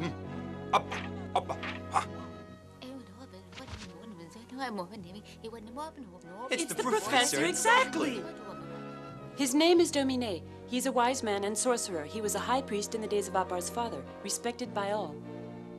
Oh, I'd give a lot to be able to talk with him. You speak the old language. That's excellent. I've heard how both of you helped in the hunt. Just in case you're a bit surprised, I talk your language. Well, I'm a sorcerer. Who can explain it? Yes. But our idiot leader thinks that I'm crazy. But don't you worry. There's going to be a change around here soon. I swear it. But not a word. Now tell me, where exactly is it that you come from? Planet Omega, 2 million light years distant from here. Andromeda is here. And to the east? 2 million light years? That's quite a walk. Right, to the east? That's Scorpio. That's Virgo. Leo. And Cancer. And Gemini. Where did you learn about all that? Well, my good man, our ancestors knew a great deal. Nothing is really new. All I do is pass on the information that was passed on to me by the sky beings during their visit here. I assure you, their quantity of knowledge was immense. They knew how to heat minerals to render them malleable and shape all sorts of objects. They invented instruments to measure time and space. They could make words permanent in writing. And they were able to lift enormous weights and rise themselves in the air. Who were they? Where were they from? Where did they go? That's it. That's it. Hey, wait. An old legend has it that long ago, a great coldness descended upon our planet and nearly everyone died. Well, one day they arrived, like you, from a distant planet, cut off from their own world. They settled here. For a long time, their memory was revered as if they were gods, and then in time, little by little, they were forgotten. I think I'm the last to remember them. Pretty, isn't she? Well, I'll fire it in the kill tomorrow. Tonight, too tired. Knowing so much, what's the point in the end? Rejoin my ancestors. Grow old, I bid you all a good night.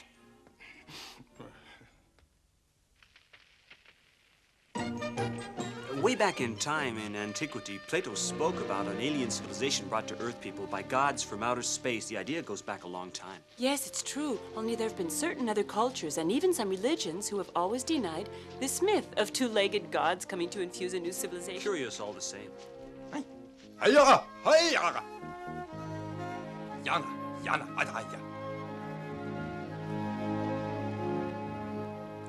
You know, I'd be happy if you would call me by my first name. Call me Peter, and you are Yana. Okay, I'm Peter, that's me, and your name's Yana. Me, Peter? Your name Yana, right? No, I'm Peter, understand? And you are Yana.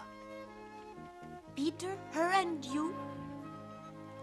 Married? No, we're not. We're only friends. That'd be good, Peter. Well, one day can be married to Yana. Who knows?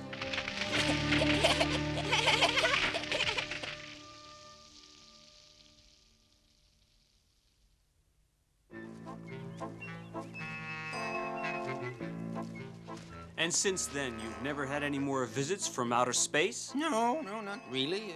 Every so often, we sight a UFO, an unidentified flying object, as we call them.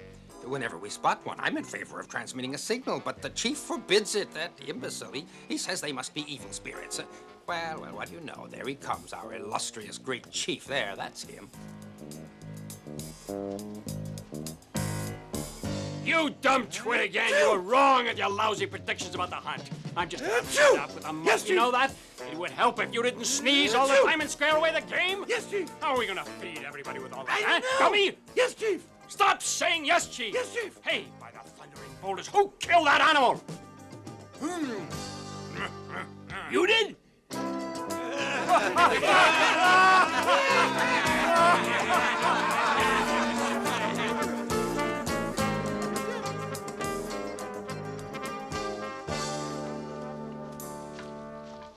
So, still standing around wasting time instead of working. Those two behind you, I don't suppose you would know them. Mm-hmm. How are they? They're friends. Friends who come from another world. That's all a lot of bunk. You're plotting against me with that power. I know it. Men, surround them.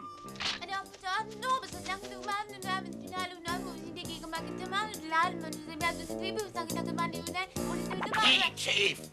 Take a look, huh? You get out of here. I'm the chief.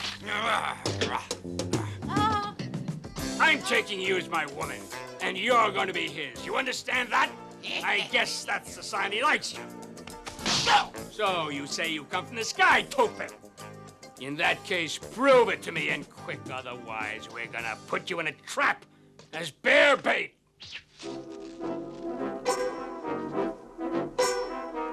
You want to see some proof? Okay, if that's how it is, I'll prove to you who we are. Calling the great spirited one. Calling the one out in the sky. I sure hope that great spirited one hears me. Oh, hear my call, oh ye great spirit. Come on, I'm waiting.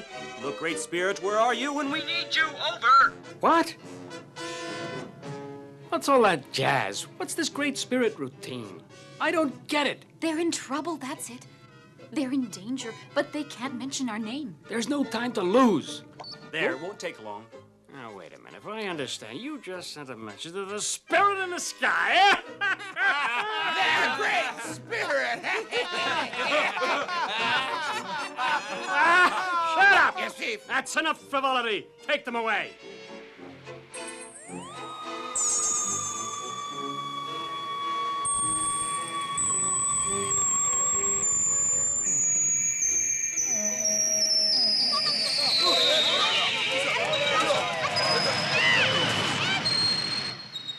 Good. Now we're going to have a good time.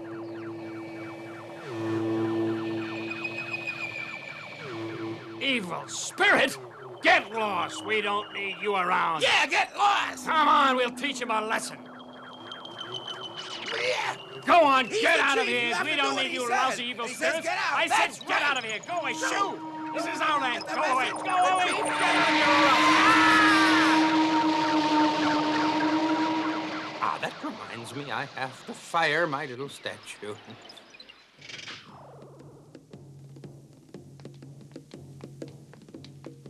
Wow. There's nothing new in the world. You man or god? We're human, just like you. Good, then I go with you. No, Yana. Your life is here with your people. Apar will be a good husband. And he'll be a great leader for your tribe. You must elevate your society to be truly human. Banish all forces of brutality and injustice. Learn to respect and love each other, regardless of any difference. And you must work to achieve real progress. Then one day, you will be able to join the community of those who live in the sky. And that day will return.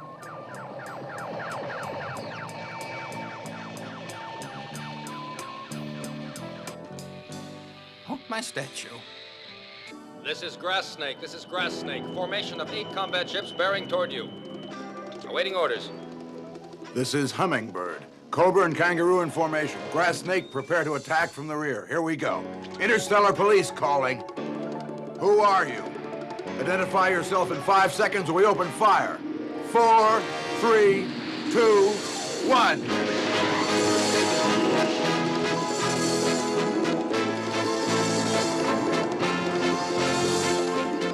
They're fast. I don't think we'll be seeing them again soon. But as a precaution, we'll set some space mines. Wait a second. Any news from Dragonfly? This is Dragonfly. This is Dragonfly. With Spider, we are rejoining formation. Nothing to report.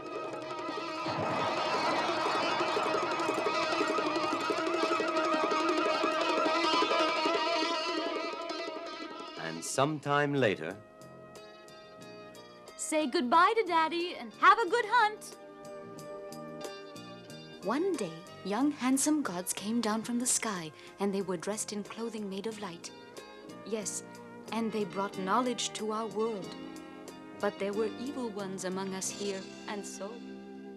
Fly with me, just let your thoughts take wing. Liberty is such a wondrous thing.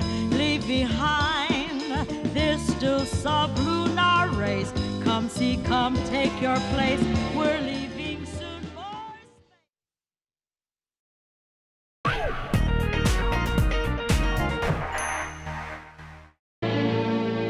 Fly with me past Jupiter and Mars. Come and see fields dappled bright with stars, galaxies in astral seas abound. On cosmic paths we'll trace man's journey into space.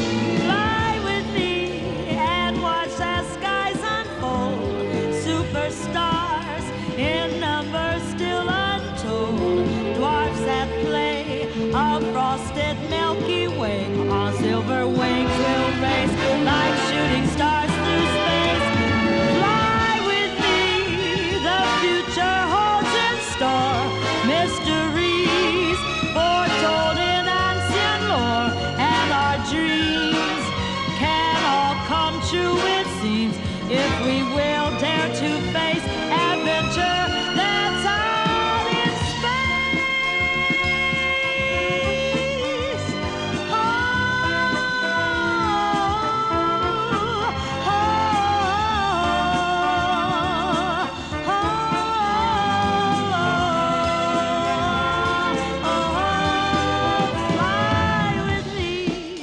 Just let your thoughts take wing. Liberty is such a wondrous thing.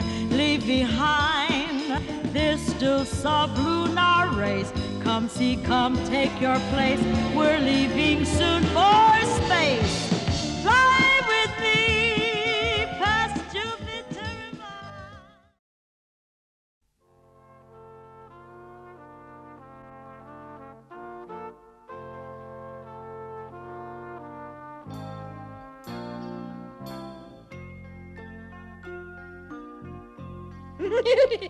Why are you tickling me? Oh, you're awake. All right. The operation appears to be successful.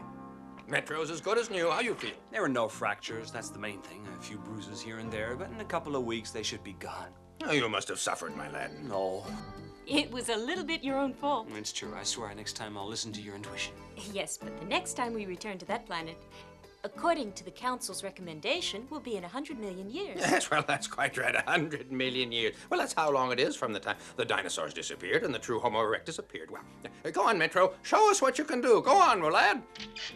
How's this for openers?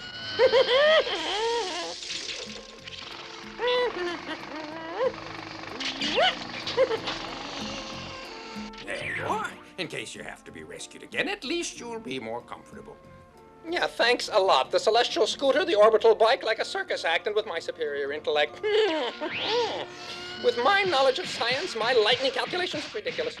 I don't want to take too much of your valuable time, Madam President, but the director of the geophysical section said you were the only one who could help. Yes, that's right. I have received your request, Psyche, but you must realize releasing a spacecraft for a private mission hardly conforms with a strict interpretation of the rules. Even the tiniest craft would do. I mean, I could carry out the mission with a space bark.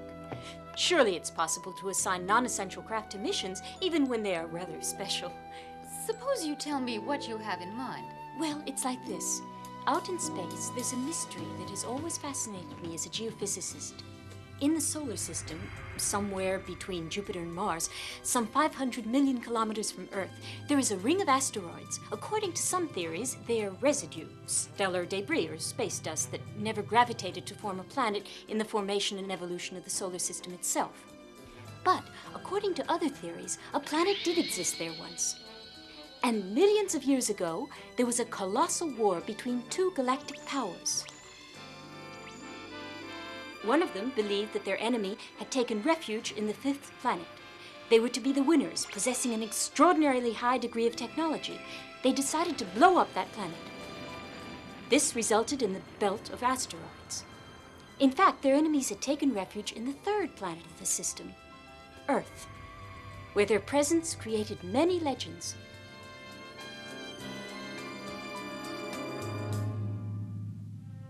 Today, we have scientific means for determining the age and nature of each asteroid, and I believe their origin. If my theory is correct, it will confirm the existence, somewhere in the cosmos, of a civilization perhaps hundreds of millions of years old, and with an extraordinary degree of technology. I have a month's vacation now. I'd like to go there and investigate, if you will allow me. You and Pierrot have made an excellent team. Indeed, I would like to take this occasion to congratulate you two on all your successes. Your own knowledge and skill have rendered considerable service. Yes, you may go. In any case, the present situation is calm. Our colleagues in Cassiopeia are quiet, a cause for worry in itself, perhaps. Your request is granted. You will have your spacecraft, but don't go into space alone. I know just the one who'd like to go. Not bad, this mini craft, right, Metro? It's called a space bug. Scientifically speaking, a space insect would be... Now what? I bumped my head. But don't mind me. I don't matter. I am modified, remodeled for your comfort. But where's my comfort? They just stuffed me into this galactic gnat, this insect, and what do you call it? Oh, you're always complaining. You're a pain in the neck, you know that? It's always the same. Robot, switch off. Look, Metro, maybe you'd rather have stayed on Omega. Ask me that later. It's always the same, these outings. Nothing ever happens. All right, have your little joke, Metro. Well, almost nothing. I'd say, yes, Golden Bar. Now, that was quite interesting. Another one like that, and I'd say I was very glad I came. Uranus. How green it is. Green because its layer of methane absorbs all other colors. Nights 42 years long, and the days too, of course, naturally. Rather interesting. Mass 100 times that of the Earth. The rings are made of rock, debris, and ice. That's Oberon, one of the planet's satellites. And there are two others, Ariel and Umbriel. I know them all. Oh, there's Saturn. I'm really looking forward to seeing its rings. Oh, it's so beautiful. Saturn, a strange planet. After Jupiter, the largest in the solar system, 800 times the size of Earth, composed mainly of hydrogen and helium, so light it would float in the ocean, if you could find an ocean big enough. Well, here we go. The Cassini division is large enough to let us through. All set? Am I all set? Hey, you know me.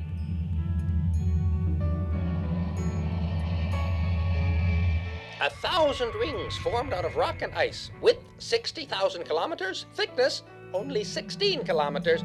Rather like a cigarette paper. Thin. Diameter from edge to edge, 275,000 kilometers, approximately the space occupied by the Earth. Anyone for billiards? There. No, sorry, there. That's Encelad. One of its moons. Saturn has 17 moons in all. Rugged Arctic landscape. Titan, the largest of the satellites. Larger than the planet Mercury. That one is Thetis. Mimas, closest to the planet. A mere 180,000 kilometers. Shall we have a look?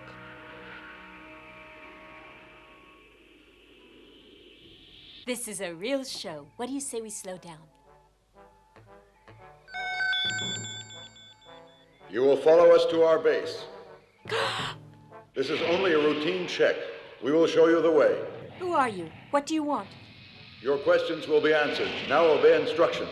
I'm from Omega, Intergalactic Police. You will explain all that later. Obey instructions. We don't wish to destroy you. Metro, contact Omega as fast as you can. Can't get through. Radio isn't functioning.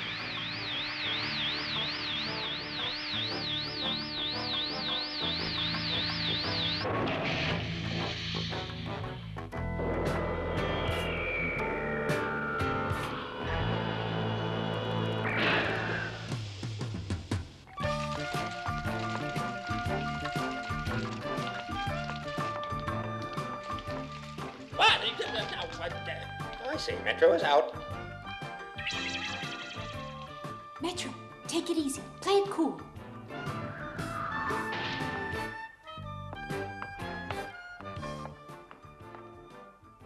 Come in. Sit down. Why have you come here? I came to carry out geological research on the asteroids. But just who are you? We are ones who ask questions. No, the asteroids that you speak of are located several million kilometers distance from here. You are incorrect. You are on observation flight, not only traveling. Your response is illogical. You lie.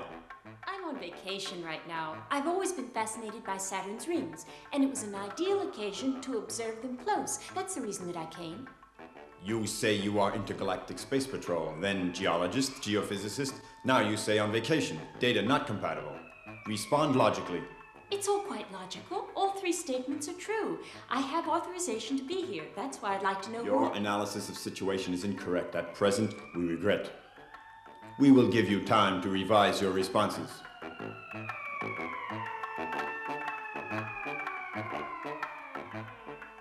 Sightseeing and adventure and fun.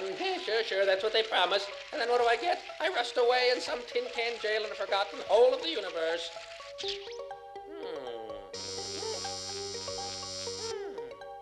Well, now that is rather interesting. We just might end up having a good time. Data incompatible. Respond logically, respond logically. Your analysis of situation is incorrect. Your analysis of situation is incorrect. There's something wrong here. The way he spoke to me, as if I were a machine or something mechanical. We trust you are in better condition now. Well, what are you doing here? I can only give you the same answer. Are you alone? Are there other spaceships? Again, I repeat, I'm alone. There's no one else. What does Omega know about us? Nothing. They don't even know you exist. Then exactly what are you doing here?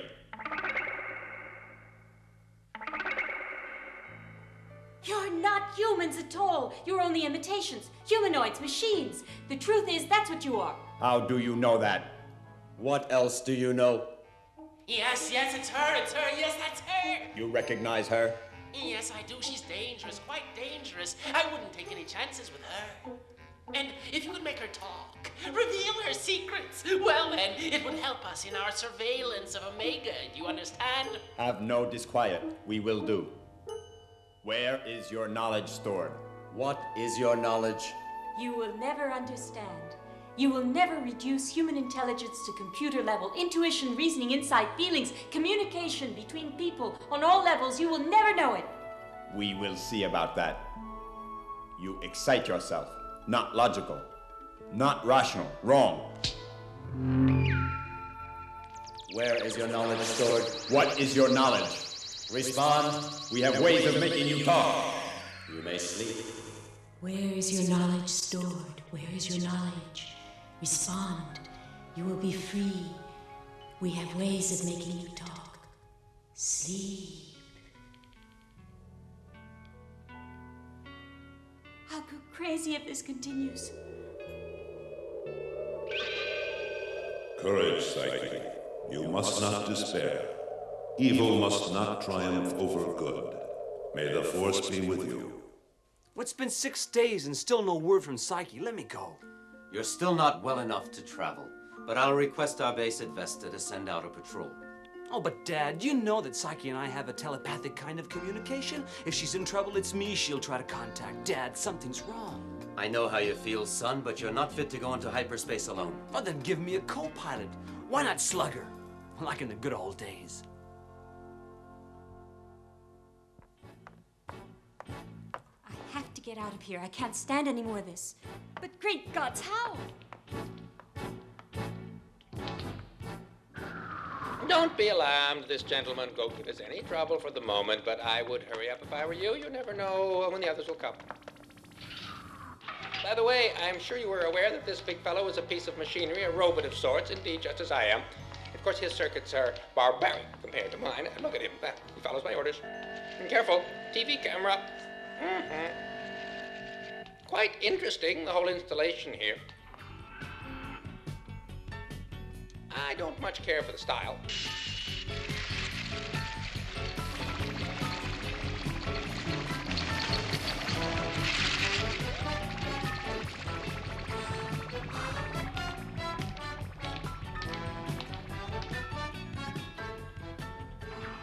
Halt! What do you want? Don't move! Put your hands up.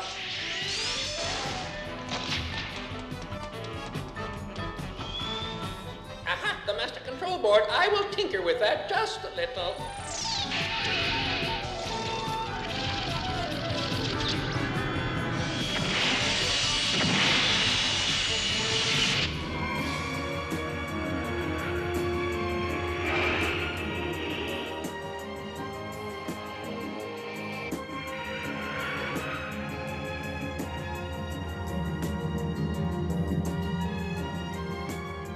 Now that's what I call an amusing expedition. Everything you could want and a happy ending.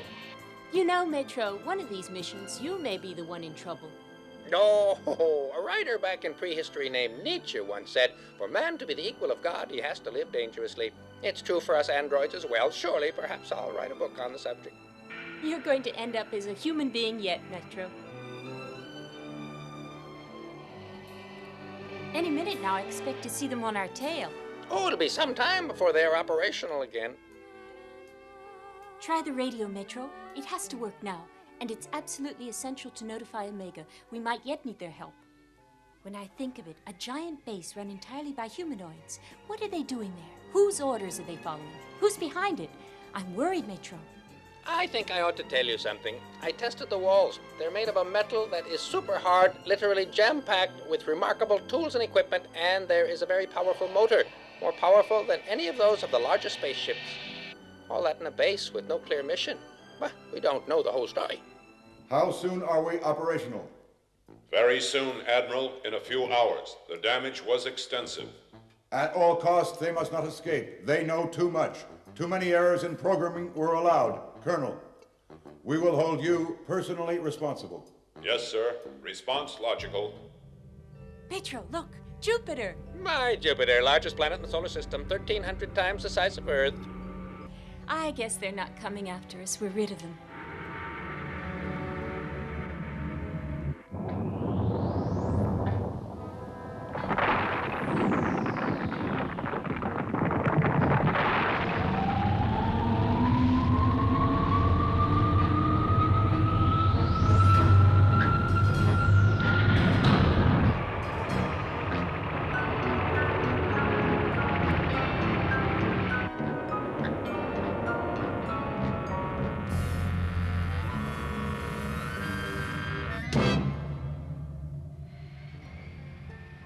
Faster, faster! We're only as far as Uranus. We're too slow. We're moving at cruising speed right now, Pierrot.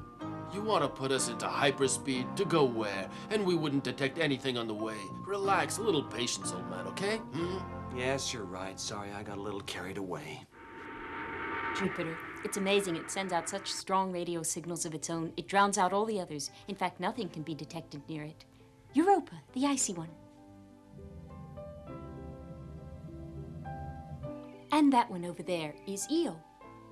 Io, the volcanic. You see that dark spot? Several Earths could fit inside it. You realize, Metro? Where are the other satellites? There are 14 in all, if I am not mistaken. Do you know their names? Oh, what a silly question. Let's see. Ganymede, Callisto, the largest, then Amalthea, and let's see, the others are, let's see. Poor Metro. I really got you this time. In fact, the others don't have names. They're referred to by numbers. Tell me, Metro, how did you manage to get control of our guard? What, back there? Simple. I checked the walls, and when the guard came along, I created a sort of interference. I realized I could fuse all his circuits, so that's what I did. Then it was child's play to separate out the circuits we needed so he could operate. And then I went on to repair and reprogram these, and I must admit I'm not too displeased with the result. Oh, you're really extraordinary, Metro. A ship. It's enormous.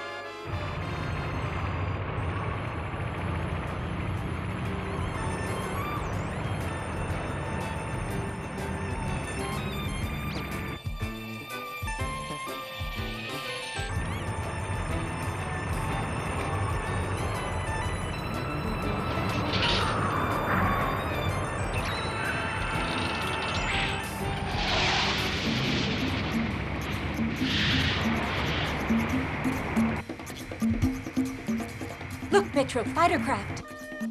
We have to make it to the asteroid belt. It's our only chance.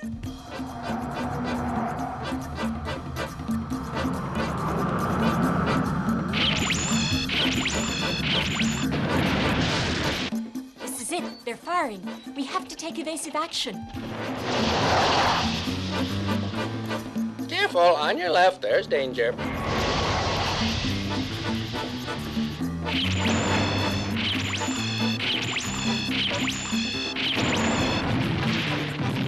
Now, only 4 of them.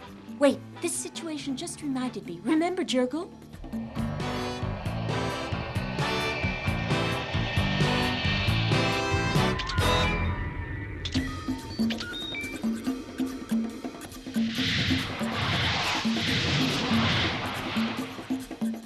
Watch it!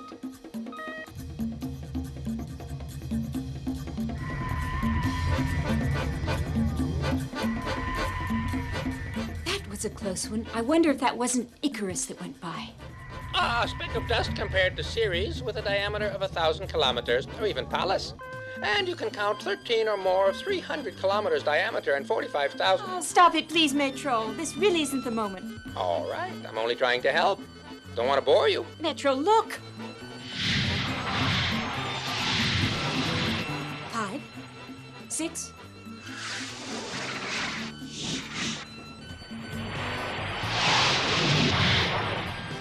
Another 6. They know that we're here hiding, and they're out to get us. Only the asteroids prevent them from finding us, but they won't give up. We know of their existence, and whatever their intentions, they can't let us go. Okay, Metro, get ready to go into hyperspace. Into hyperspace in an asteroid belt, as they would say, conclusion illogical. I know it sounds crazy, but to stay here is certain death. No, but we don't even have a protection screen on this mini monstrosity. Maybe, but that's not how I see it. They won't follow us. They'd consider it illogical.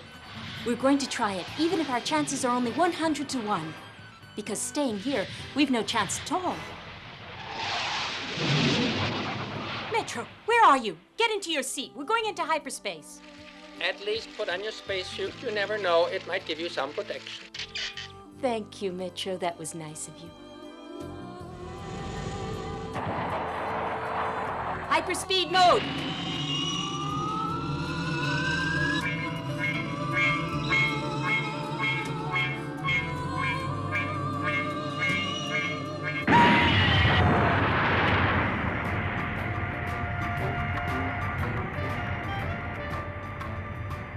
We have sighted wreck of their ship. No sign of life. No other ships in sight? No, Admiral. Sky is perfectly clear. Very well. Return to base.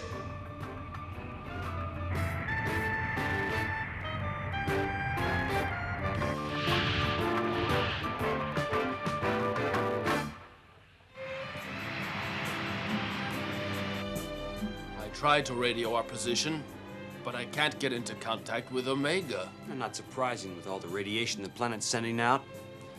Well, I've had it. I can't stay awake. I think I'll get a little sleep.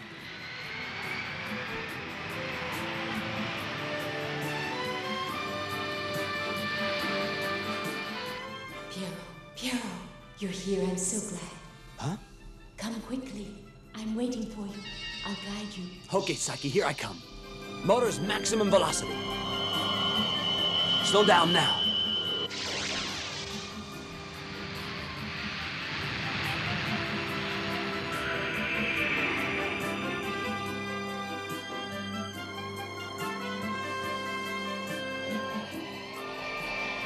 Here, Piero.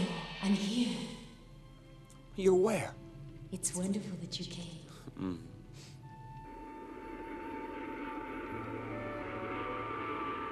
There's the ship.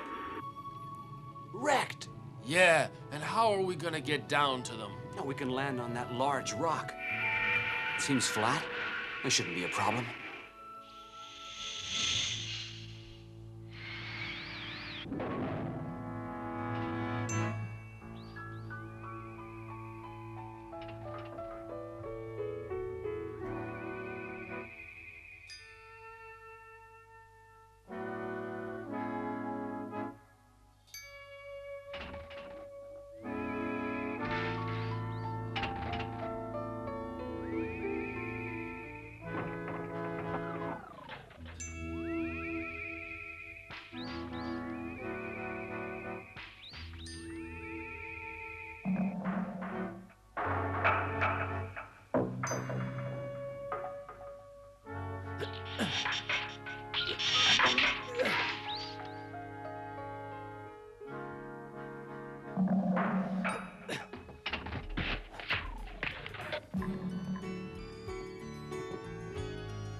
Have you been hurt? I don't know, Pierrot. I guess I'm in shock. All I know is I hurt all over. Let's go. All right, only you take it easy, okay? Oh, dear, poor Metro. What can we do? I'll come back and get him.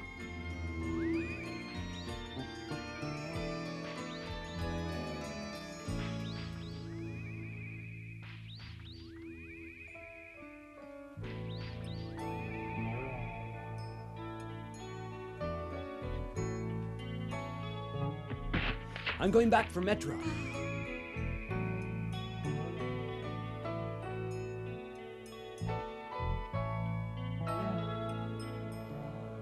I owe my life to him. Don't worry, Psyche. Maestro will fix him good as new. I promise you he'll be going with us on lots of missions in the future. You'll see.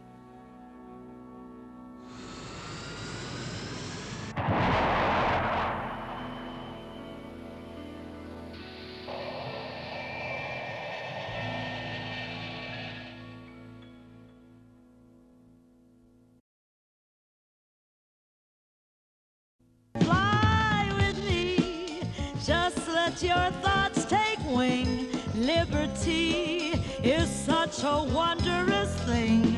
Leave behind this still sublunar race. Come see, come take your place. We're leaving soon for space.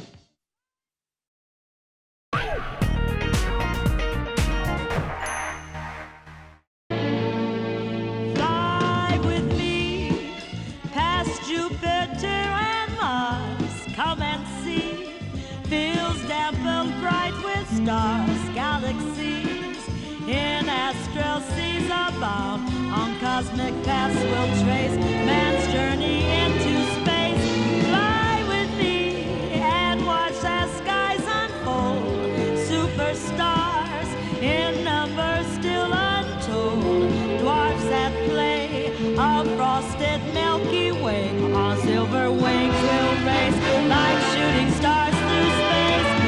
Fly with me, the future holds in store mysteries foretold in ancient lore, and our dreams can all come true, it seems, if we will dare to face adventure that's out in space. Oh,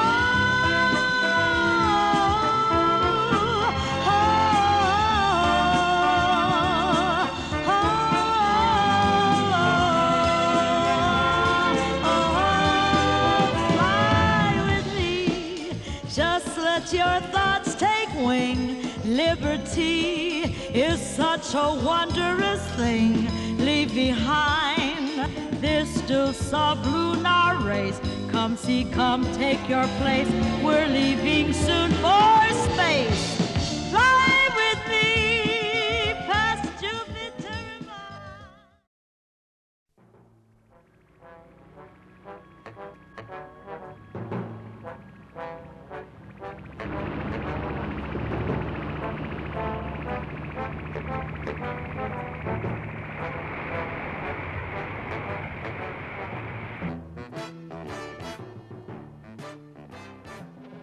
Specs, Admiral. We're ready. Splendid. We are ready.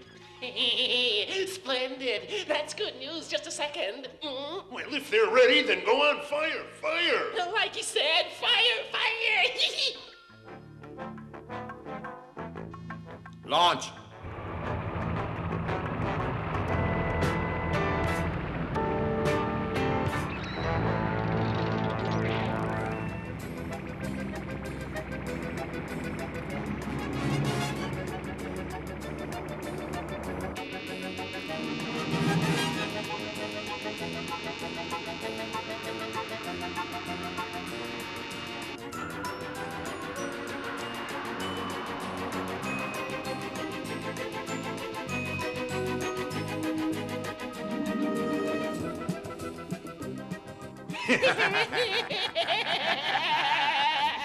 Get me, Omega. Hurry it up. Now you get this and you get it straight, Madam President. No more fooling around. It's now 12 hours, 10 minutes. In less than 3 hours, at 15 hours precisely, my rocket bomb will hit the Earth. If by 14 hours you haven't surrendered unconditionally. Unconditionally, you understand? Then it's too late. After 14 hours, the rocket is beyond my control and must hit its target. And I can tell you right now, there's nothing you can do to prevent it hitting its target. Its protection shield is invulnerable. It's the ultimate weapon, and we've got it.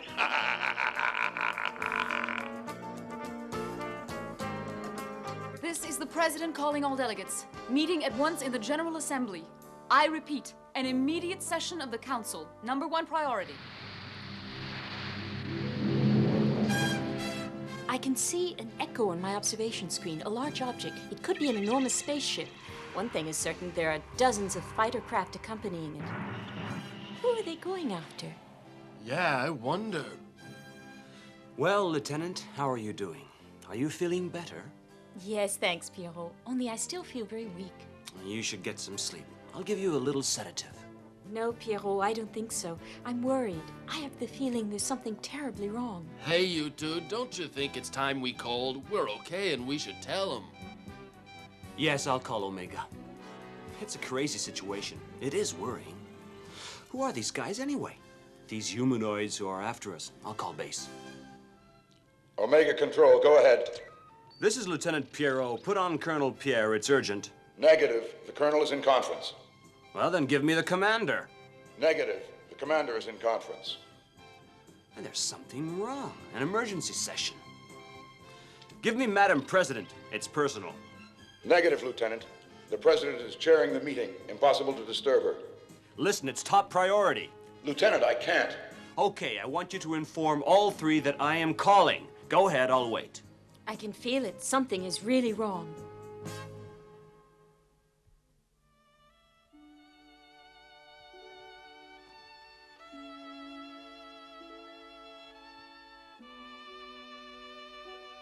Time is passing, gentlemen.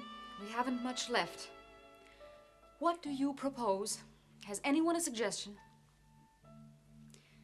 What does the Intergalactic Police say? The commander has just been to the calculation center. Here is his report.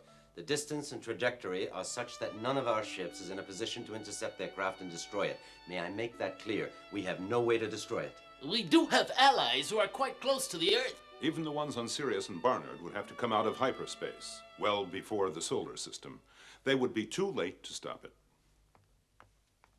Here is the estimated time for their operation as our computer service has worked it out. Their device is at present at this location. It is just passing the region of Uranus. Its path will take it past Saturn's orbit at 1340, then Jupiter's at 1425, the asteroid belt at 14 hours 40, Mars at 1455, hitting the Earth at precisely 15 hours.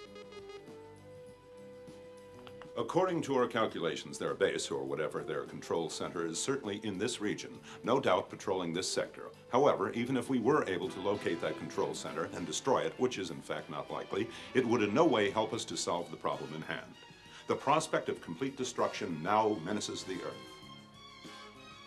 And if we tried sending a suicide mission of a great number of ships out of the Centaurus system that would take the risk of penetrating the solar system at hyperspace speed, coming out of hyperspace as close to the enemy craft as possible, would it work? Well, let's see. very little chance, none really. More than 9/10 of our craft would be destroyed before coming out of HS. And even if a few did make it, the slightest error in calculation would render any chance of catching it highly improbable. If hyperspeed exit isn't perfect, it's useless. It's useless anyway. It's going too fast. In view of the fact that any other possibilities are excluded, surely it's worth trying our only alternative. No, I assure you the idea just wouldn't work. We must not delude ourselves. No, the operation is well planned, and according to photographs, their bomb is invulnerable. Now, there's one slim chance, but it's very slim indeed. Yes? What? Well, go on board the thing and disarm it. But that's insane. How can you make such statements? He lives in a dream. How can he make jokes at such a time? Can't you be serious? All right, I'll be right there.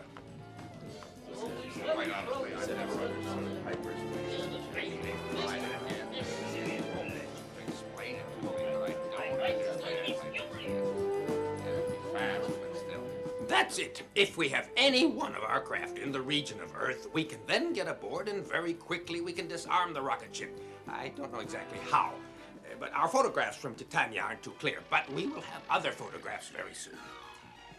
Of course, we would need someone in the vicinity, and we have none, right, Colonel? As it happens, in that region there is a ship, a hummingbird. Well, in that case, you get in contact. I would advise speed, Colonel. Captain, contact that hummingbird. Top priority. Yes, sir. At once, Colonel. Hummingbird calling Hummingbird. This is Omega Control calling Hummingbird. This is Omega Control. Come in, Lieutenant.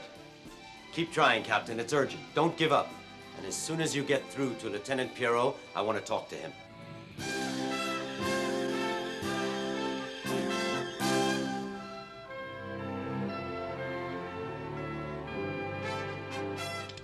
Now what's wrong? I've lost contact completely. Close to this little orange balloon. Even if they tried calling, we wouldn't hear them. Yeah, don't forget the interference. We decided to stay a good distance from Saturn and its satellites for a good reason. I know. You want to take a look at what I see here? There, in 15 minutes on a course to the right, we'll be out of the zone of vulnerability. We'll program a little hyperspace. And quick as a wink, we're on our way home, no problem.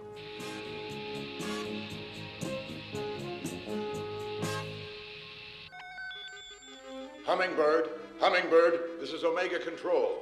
Come in, Lieutenant. Come in. Yes. Well, you see, there are limitations on possible ways of boarding the enemy ship. I'll give you more details on that later, when we've had a chance to look at the video pictures transmitted from Rhea and analyzed them. They may allow me to suggest a suitable approach, a vector angle. Maestro, no, wait. Their craft is calculated to approach Saturn in about an hour. We will then have 25 minutes before the ultimatum expires. And what would you suggest we do? Shouldn't we warn Earth they're in danger? Yes. But before throwing them into panic, we ought to be able to hold out some hope to our earthly friends. We can't simply send them their death warrant. And the lunar defense base? Couldn't it use its considerable power to create a wall of fire? As I understand it, the lunar base has sophisticated weapons. The moon, well, it's less than 2 seconds from the target. Once within its action perimeter, it will execute its mission, namely exploding. But even if it happens in that vicinity, it will create considerable devastation. Considerable. No. Let us consider other alternatives. In any case, my friends, the craft's protection shield will allow it to resist any frontal attack. Let's accept that. So I can say that we are all agreed. No one here wishes to surrender. Oh, no question of that. Absolutely no surrender. We will never give in to aggression. It's against our principles. And so far my galaxy is concerned, there can be no doubt we intend to defend all our rights regardless of who threatens us. Civilized beings must live in dignity, and for that we will fight. Yes, I agree. General Grouchly is a dangerous mad genius. His terror would know no limits were he to be victorious now. The General thinks anyone not with him is aggressively against him. Oh, history is full of power-mad dictators. It's just as crazy as Grouchly, perhaps even crazier. Caligula, Nero, Hitler. He was a bad one, yeah. Their madness only helped them in their ambition for conquest. Psychologically speaking, the origins of this aberration... Well, it's not the moment. Well, to go on, gentlemen, do go on.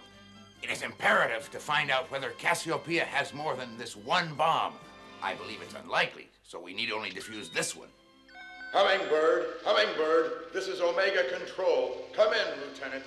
Omega Control calling Hummingbird. Come in at once, over.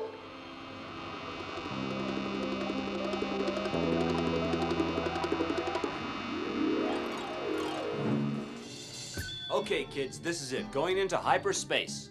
Wait a second. Hold it, Pierre. Hummingbird, calling Hummingbird. This is Omega Control. This is Hummingbird, Lieutenant Pierrot. Go ahead. At last. What's your position? Urgent request. I'm putting you through to the Colonel. Yes, Colonel, I understand what you said. I know what the mission is.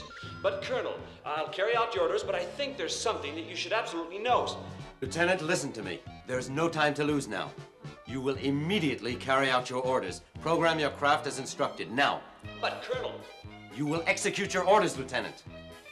In less than 30 minutes, he will be in the region of Saturn, heading toward the sun. He will be 20 minutes ahead of the rocket ship. Let's hope he makes it in time.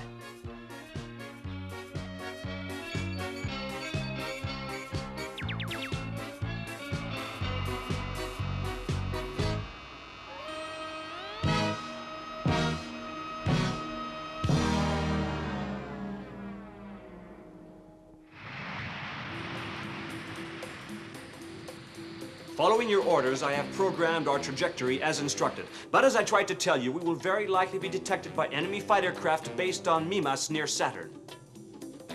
And we may even encounter a much larger prize. Any further instructions, Colonel? Change course immediately toward Jupiter. We will calculate a new trajectory for you. Stand by. Work out all possible paths of intersection on the Saturn-Jupiter axis.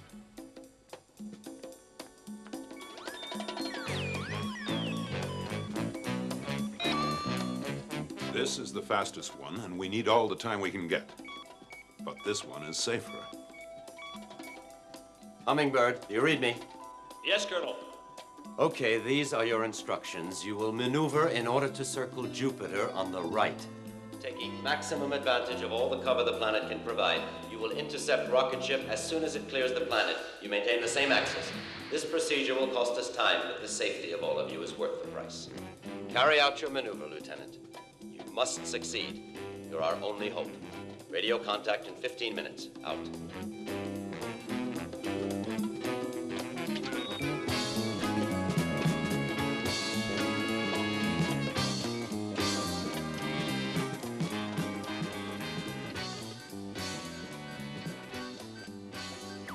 Now that is where they will make contact at 14 hours 30. The distance they have to travel now is only slightly shorter than that of the rocket. We've got to trust our kids. Now we have no choice. I'd better give a little thought now to how these young people are going to get inside that darn thing once aboard it. I don't need to, I don't know. What we need is high-resolution pictures. These are so fuzzy that I can't see a thing on them. They're fuzzy as my beard. Maneuver carried out successfully, Colonel. Saturn's orbital axis is behind us. All is ready. Well done, son. You're still a little ahead of the rocket, but your trajectory is a bit longer. For the record, Lieutenant, I'd like to say I'm sorry I didn't listen to you earlier. We'd have gained precious time. Piero! In less than half an hour, we'll have analyzed the new pictures that we'll be getting from our Saturn relay station on Rhea. At that time, I'll give you a precise approach angle. Courage.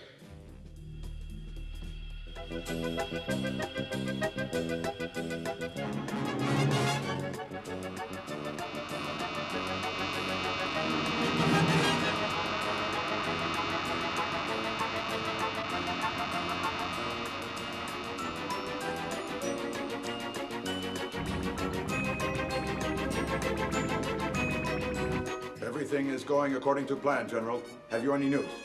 No, Admiral, but I know that bunch at the Confederation. Right now, they're engaged in endless discussion. I know them.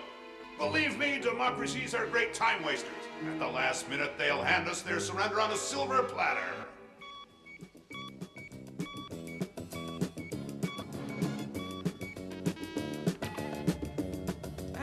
Now, look here. Here is a good demonstration of their protection shield in action under a sustained attack. You see what happens. Any object attempting to penetrate the field is pulverized or pushed aside. It's deflected, regardless of mass or velocity.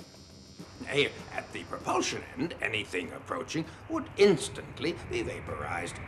There is no means known to propel an object faster than the speed of light. Such an object would penetrate the shield. Therefore, our solution is to approach in this narrow corridor. Only a very small yet powerful craft could achieve this. Unfortunately, the Hummingbird is perfect. Then what? Then Pierrot must land on it and disarm it in time. And they should make contact about 14 hours 30 if all goes well. They'll have less than half an hour. Is that enough? If luck is on our side, he should be able to make a quick entry here, and it should lead to the ignition area. I think that's true because this door seems to be the one most used. I think they should know that as quickly as possible.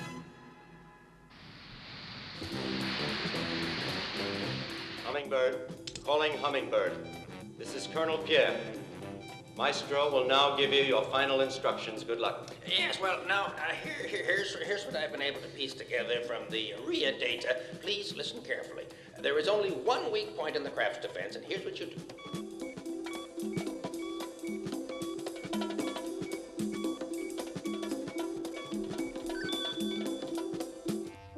What? They haven't given up yet? No, Chief, they don't want to. Then we'll blow up the Earth. It'll be a good lesson. That's what they get for getting in my way. Rocket bomb is now beyond our control, Admiral. Very well. Return to base.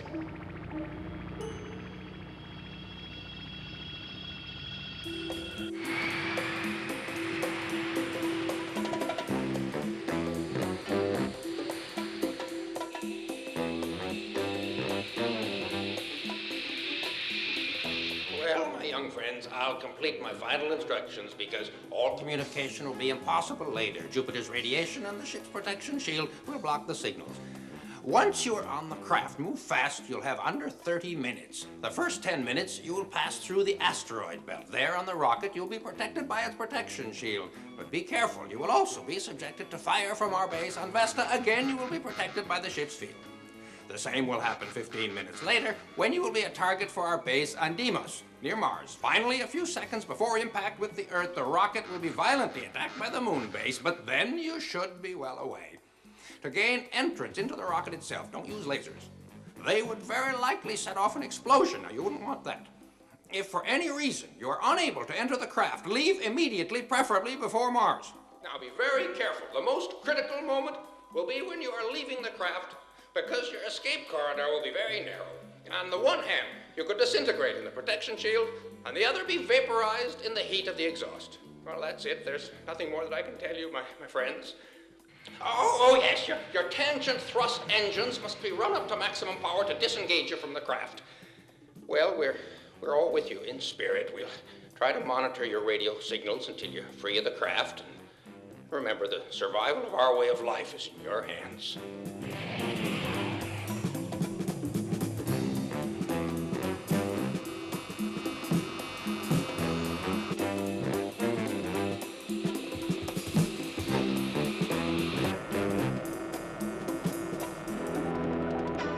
Tangent thrust engines at maximum power.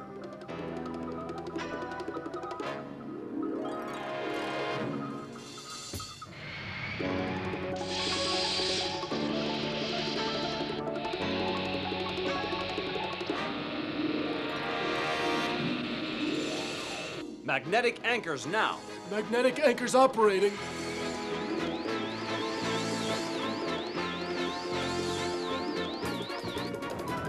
Cut all engines. Engines have been cut.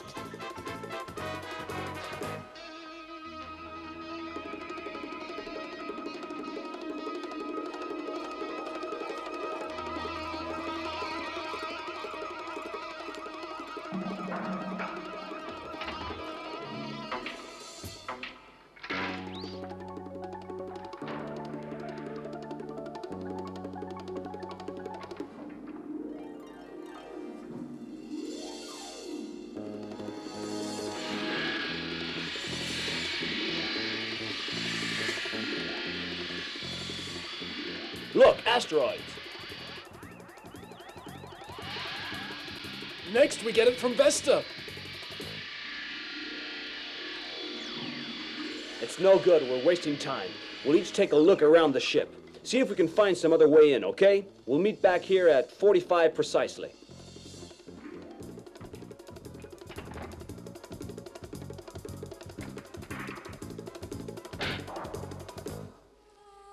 This is Omega Control. Hummingbird, do you read me?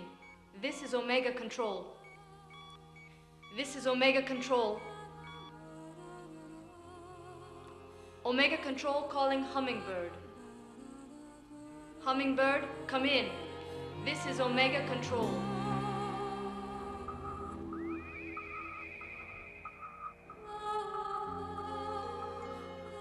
It's like it was one solid block. There isn't a crack or a cranny in the whole darn thing. And we don't have much time. As of now, every minute counts.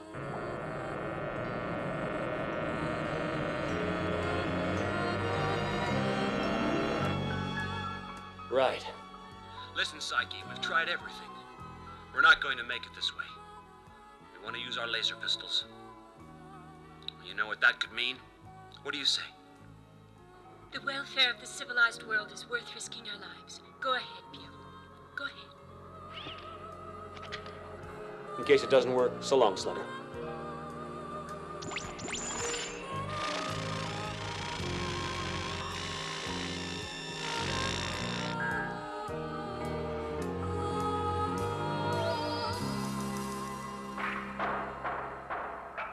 There's no way.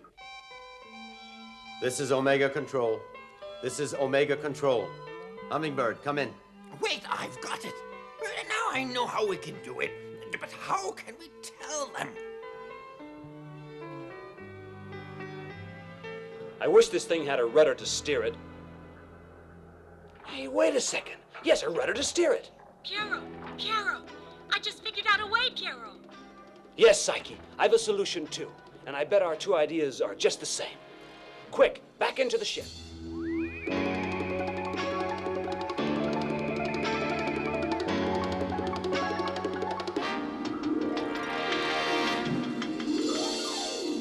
Power! Disengage magnetic anchors. Anchors disengaged.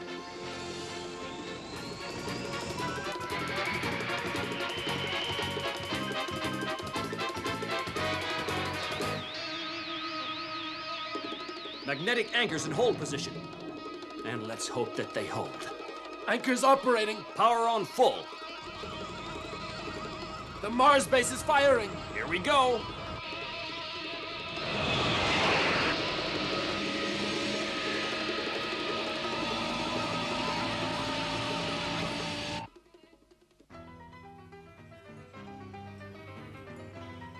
Doesn't it seem to you that there's a deviation in the trajectory? Yes, it is deviating. It's changing course. It'll miss Earth. Hummingbird, we're reading. Come in, Hummingbird. This is Omega Control. We're okay now. Trajectory is good. Now let's get out of here. Disengage magnetic anchors. Anchors away, Piero.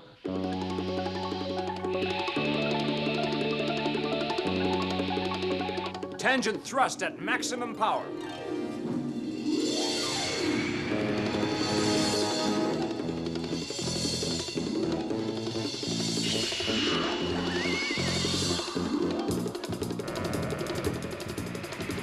Can you read me? Come in, Hummingbird. Yes, Dad. I read you. Everything's okay.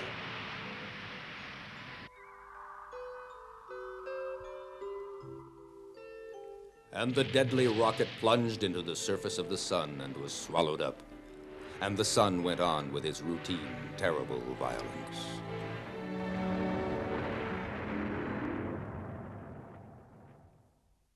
Fly with me, just let your thoughts take wing. Liberty is such a wondrous thing. Leave behind this deuce of lunar race. Come see, come take your place.